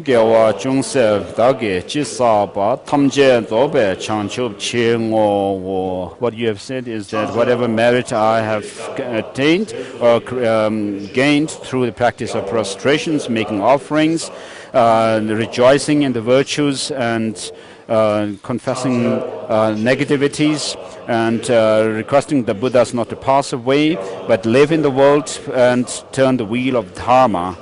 I dedicate all these for the to become fully enlightened, for the benefit of all sentient beings. So these are the 7-part practices, and through which you have accumulated merit and also purified negativities. So bodhicitta is the ultimate infinite altruism.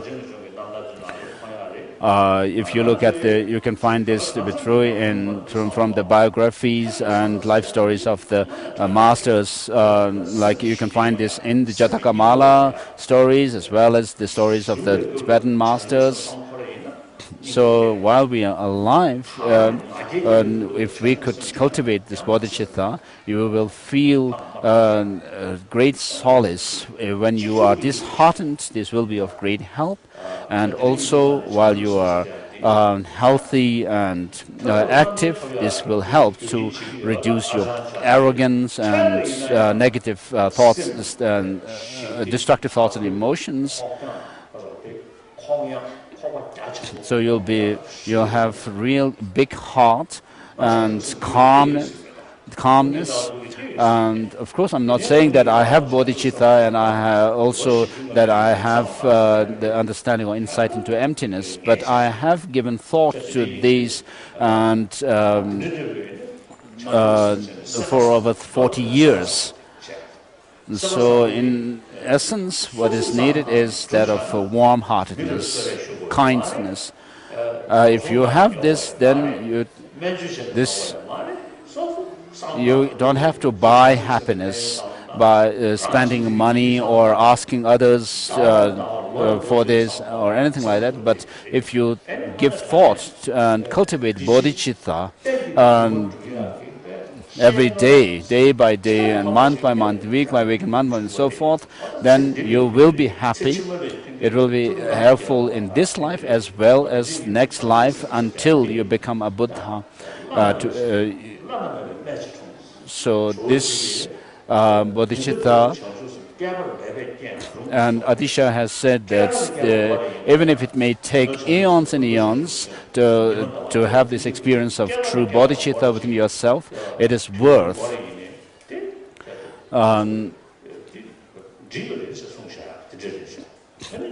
This bodhicitta, which is like the moon and the sun, is worth our endeavor to develop it for eons and eons. And Shantideva says that the Buddhas, having given thought what is the most beneficial thing in the world, they found that bodhicitta is the only thing that benefits, the best source of well-being for everyone.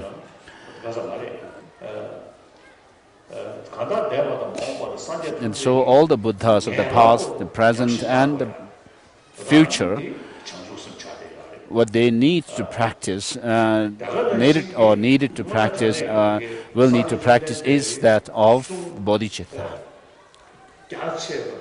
And all the teachings of the Buddha, the vast and the extensive teachings of the Buddha, the profound teachings of the Buddha, and all the message of the Buddha in these teachings boil down to this cultivation of this altruism of bodhicitta. So, although you may be, you'll be thinking of the benefit of others, but as a byproduct, your own happiness is brought about.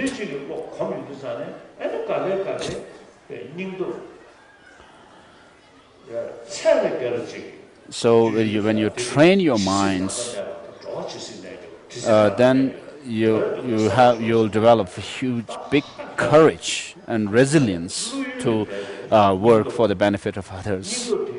And as Shantideva says in the Bodhicharya Avatara, may I become the sustenance for all until the end of this space.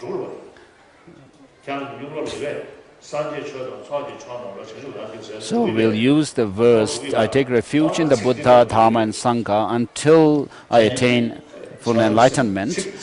May the merit that I create or gain through the practices of generosity and so forth become cause for me to become a Buddha for the benefit of all sentient beings. So these are the 4 lines that we will repeat after His Holiness. And so in these lines, the first 2 lines show that of taking refuge, the principle of taking refuge in the Buddha, Dharma and Sangha. So the Buddha here refers to, for example, those of the past Buddhas, who have the beings who have already become Buddhas, enlightened, and also the Sangha here, the Dharma refers to, for example, the Dharma that is within the Buddhas and the Sangha, and then they are therefore those of the causal refuges. Now, the fact that the Buddhas have reached such attainments and is because we have, because of the Buddha nature, the potential that we have, for example, to become a Buddha. So because of this potential, the Buddha nature, we can receive blessings of the Buddha. So on the basis of this, we can talk about receiving blessings. And so in the Mahayana Uttara Tantra, goes through or explains those of the 7, what are called the 7 Vajra points.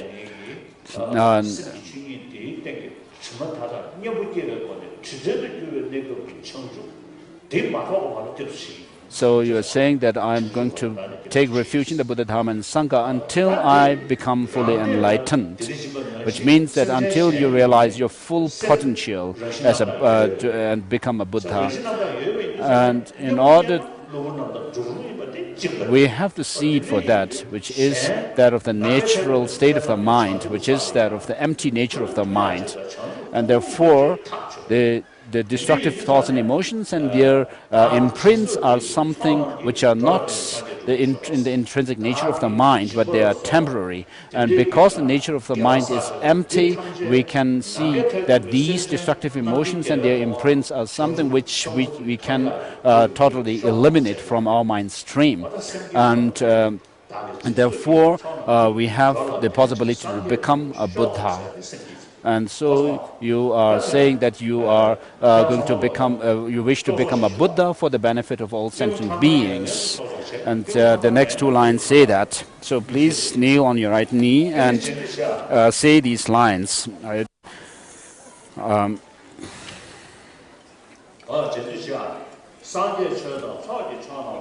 In the Buddha, Dharma and Sangha, I take refuge until I'm enlightened. The practices of generosity and so forth, may they become cause for me to become Buddha for the benefit of all. So you have finished the first repetition, do it for the second time. I take refuge in the Buddha, Dharma, and Sangha until I'm enlightened. The practices of generosity and so forth I have done, may they become a cause for me to become a Buddha for the benefit of all. Now, at the end of the third repetition, whatever virtues or merits that you have gained, dedicate them for becoming a Buddha, for the benefit of all, for all sentient beings to reach that state of Buddhahood, and also in order to bring all sentient beings, in order to benefit all sentient beings, may I become a Buddha. In other words, in order to bring all sentient beings to the Buddhahood, may I become a Buddha. So in the Buddha, Dharma, and Sangha, I take refuge until I'm enlightened. The practices of generosity and so forth I have done, may they become cause for me to become a Buddha for the benefit of all sentient beings. As long as space remains, as long as sentient beings remain, may I too remain in order to dispel the miseries of sentient beings. Today my life has bore fruit. I've become a child of a Buddha. I will do the practices that are worth of this noble lineage. So with this we have finished the generation of bodhicitta. So this is all for today.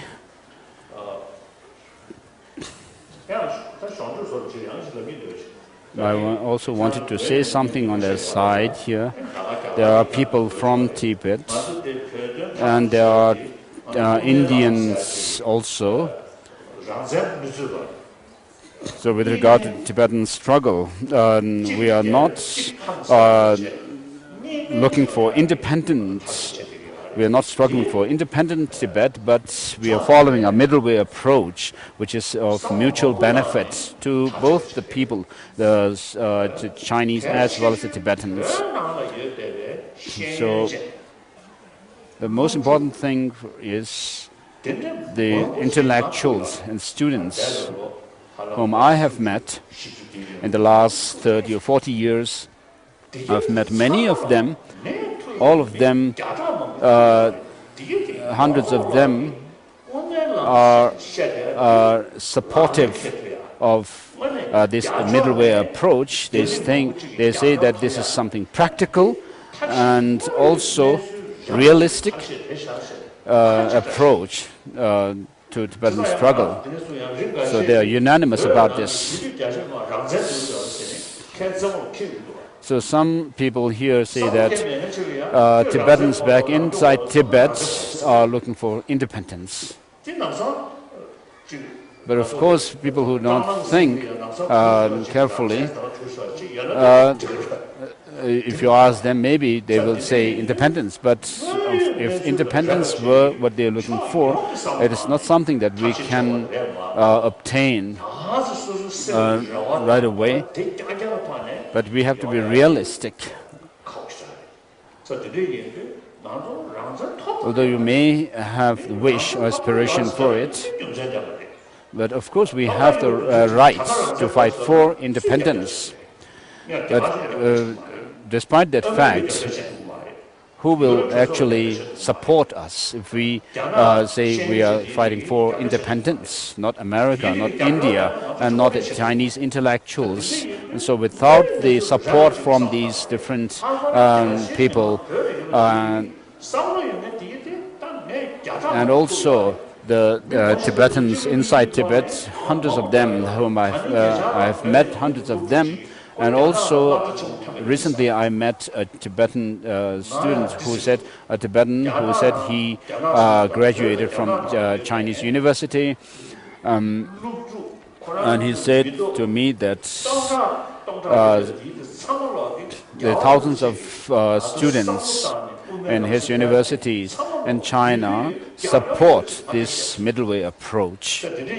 They all agree unanimously. And so some here said that some people in exile, say that the Tibetans back in Tibet are looking for independence of Tibet. So they should not say this, because there are people like that inside Tibet who agree with the middle way approach.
Jushin Drupara Chebe Kansala Pushi Gyongwa Sheki Sheba Ye Chogyon Songmayana Veta Shisho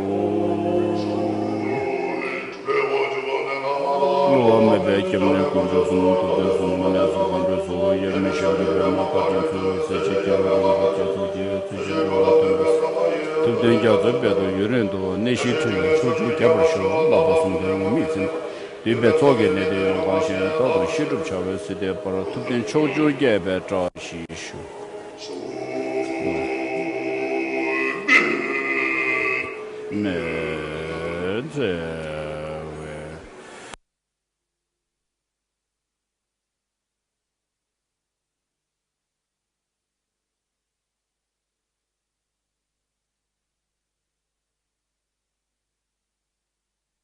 Gade para sangade bude sherebo janju samba samba deda sherage baro shimba samola lam dene jomde de dele jende janju samba baba shere wancho la leso shejawa lelo rige bo de jeno rige bo de chida gyuge demba shendo sherage baro samola chaba jade de shen shaba nanja jisu jomde de dige je ga zane sadan shere de bala janju samba samba Aba Ceres, Tamjeda, Odula, Milama, Tizoji, Shidai, Omadu, Kalajebe, Ejodamala, Mashizuru, Mavedu, Tubabala, Mayan, Bushes, and Ezokandus, Chazelu, Rada Marayame.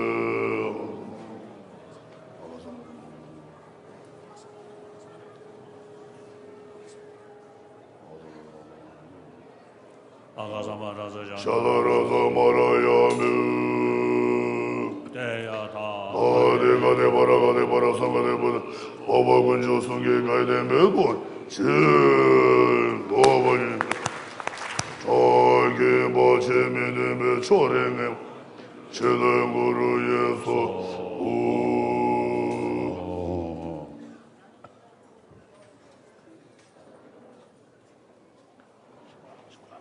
Giri no listen. Giri no listen. Giri don't know. Yazu Shiwadame Tewadam de Majuji Benzon Soju Lele Shu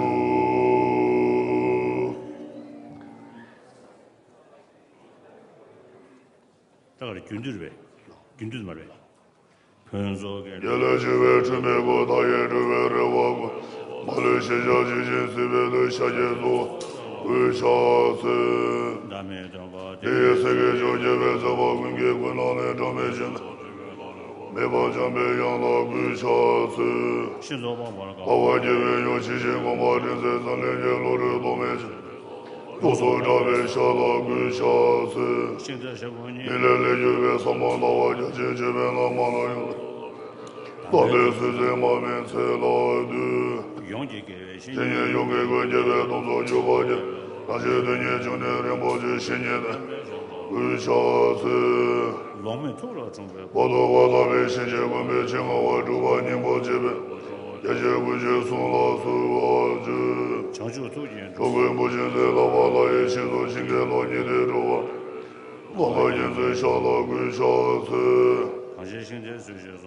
오도리베 원주제자제 동안에베 다보지루제 야와이 의샤스 这些人有 여와세베고 바데 추라니바 소라마르 예베 동아와 자연 수제 샤라구스 长巴新标 조근대라고 도지 정보 지바군 연대 정보 신인 조제와 참지 주제 의샤스 电脑甚至英国 메세네라라르제 산제 고마다년 연대 조비 샤라구샤스 江北宁波龙座学生老 원근연대 자세베네 제도가 주대 응외선랑 자수 구샤스 给力远的嘛的 주변에 지명로선에 배강선에 주비전에 하늘님의 니마구샤스 少浪人也他是 어전에 청마다신인전에 나를 구개소에 아노도 요소구샤스 女人来着 우예하게 와라가는 것을 그거는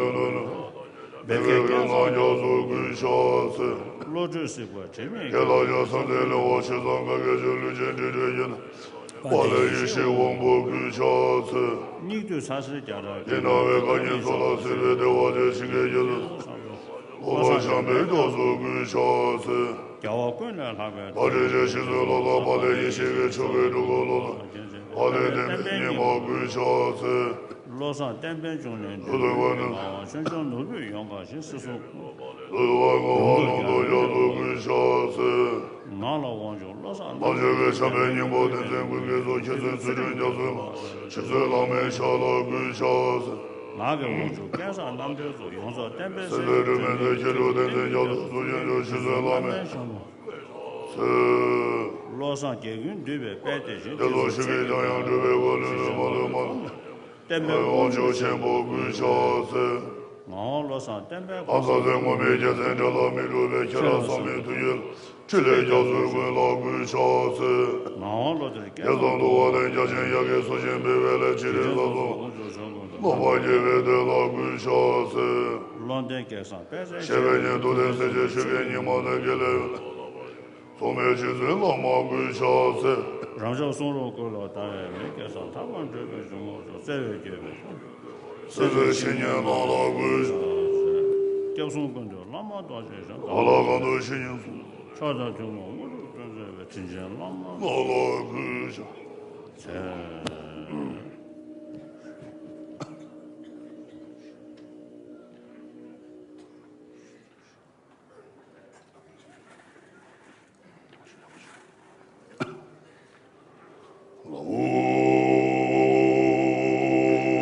Buddha himself, the Shakyamuni historical Buddha, having competed in miracles with non-Buddhist teachers in those days. And so this month is called the month of miracles.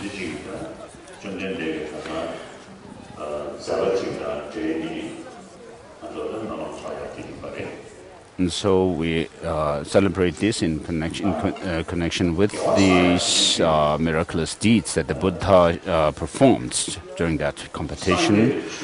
So in order to remind us of, commemorate those events. Now with regard to the practice of the Dharma, it is mainly done with by using our mind. Perhaps it is said in Nagarjuna or Aryadeva, there is a Dharma which is done by physical body, and then there's also Dharma in listening to, which is mainly focused on listening to the Vedas or the sounds of the teachings, and then there is a Dharma which is focused on the mind.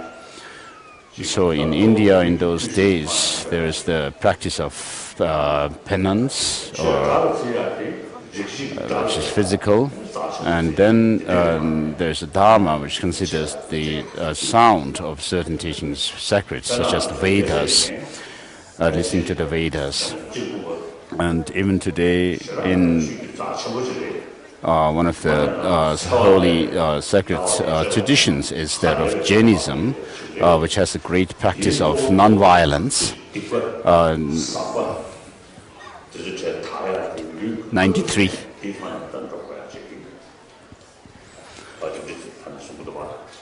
And so the Jainism practices do their practice. The followers of Jainism do their practice in order to, by avoiding harming other sentient beings. And then there are other non-Buddhist traditions which focus on other rituals and so forth. Whereas Buddhism is about using our mind, mainly focusing on the mind itself, not so much on the sound and physical things. The paths and grounds of spiritual progression are done based on our minds. They do not have anything to do with the physicality of our practice, such as changing our dimensions physically and so forth. And therefore, this master has said, therefore the Buddha's teaching is very subtle.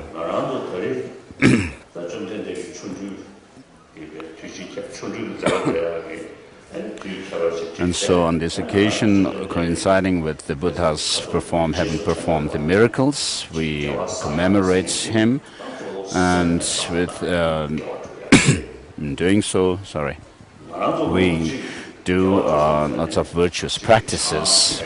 Many of us, when we talk about doing some virtuous practice, consider doing prostration or going around temples and reciting mantras as being the practice of Dharma. But because these are easier to do.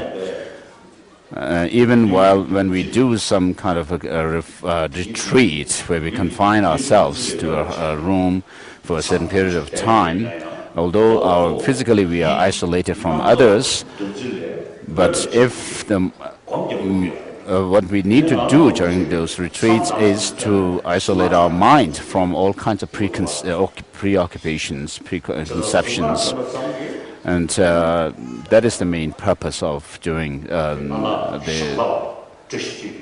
retreat. Merely reciting mantras is, according to Ala Shangawa, who was a great Tashikil monk, master from Amdo, has said that even if you may recite some mantras hundreds of thousands of times, it may not diminish your wear out or diminish your negative thoughts and emotions, but by reciting the mantras and using the malas, your nails might wear out. And so, in order to do away with the afflictive thoughts and emotions, the negative, destructive thoughts and emotions, we need to use our mind and apply the antidotes to these destructive thoughts. We have faith in the Dharma, but we rather remain superficial in our practice. It's very rare to find people who really focus on the real practice of the Dharma. And on the other hand, some people consider the Dharma or religion as some kind of a custom, and not really don't pay much attention to understand what the Dharma is about, and they don't really try to study them. Friends, when I go around different places, I ask to Buddhists,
잠시 표현한 사람 장수.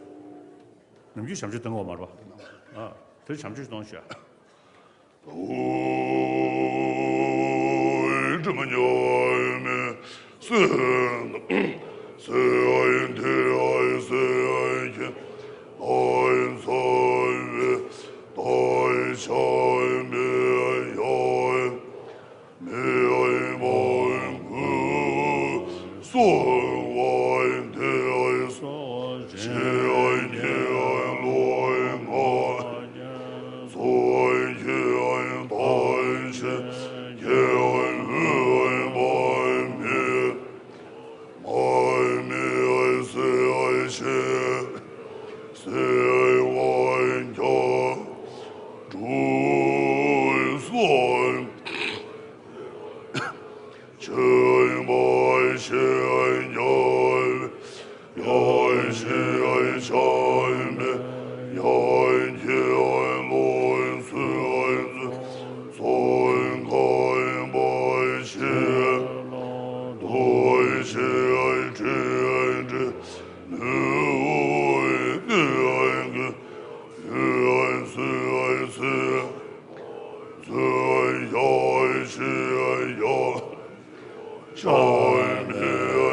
Okay.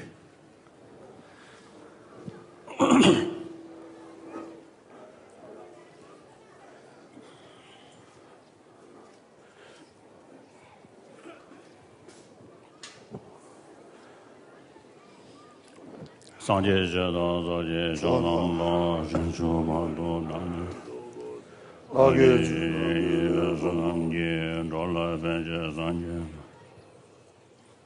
Sanje Jada Zaje Shanam La Shinchu Bado Age Sanam Ye Dola Benje Sanje Sho Sanje Jada Zaje Shanam La The merits I collect from listening to the teaching may they become cause for me to become Buddha for the benefit of all sentient beings.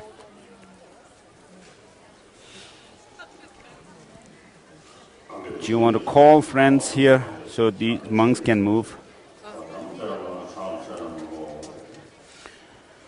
So I prostrated the Buddha, the Gautama, who out of compassion taught the holy Dharma, in order to rid us of all wrong views, distorted views.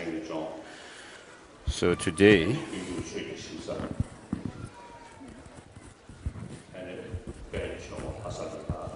in Lhasa, in Tibet, the land of Dharma, this Menlam prayer festival was started around 700 years ago by Lama Tsongkhapa, and so during this period of time we do our best to accumulate merit, make offerings, and do virtuous practices. And since we became exiles, refugees, perhaps we missed this celebration 1 year, but otherwise we had celebrated it every year.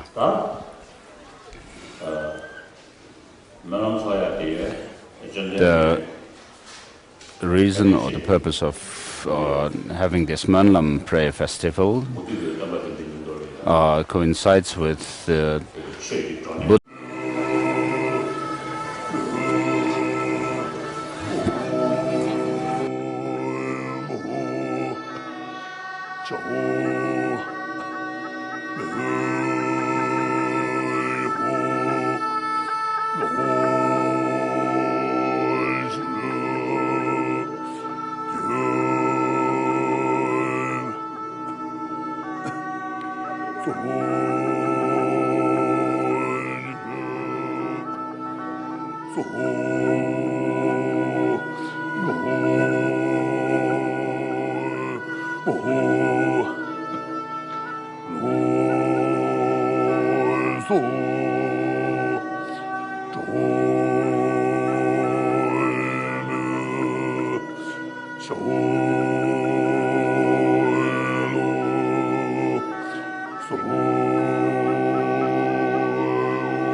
알아라 셔라예 바로 지마 상모 제바죠 내가 남아도 어제에 공부하나 내가 라시게 도마 남아 양나와 지수 소동보 동반이 소도술에 동반이 심 동반이래 야수셰마에 노데셔도소 되셔다 되셔다 남아 셔바나노 셔레보데다 셔다 동반이 진예 매바마예 마가바 주마다 저와 매바 가와 매바 셔레보데다 가나 동반이라 수면소 유셰메 르제메 남아 셔바메 맹메 남의 제메 르메 이메 소메 담에 제메 레자메 제메도 미게 카메바네 이게 남아시베 관계 바도야 마리바메 마리반세바 가시메 가진세베 바도야 대셔도 동해와다 구조한다고 남의 이시메 도바메 마도바야 셰레보 대다가나 전주 삼만나 도바메 셔라예 바로도 심발하든지 심라죠 도바메도 신조를 신도되네 양아래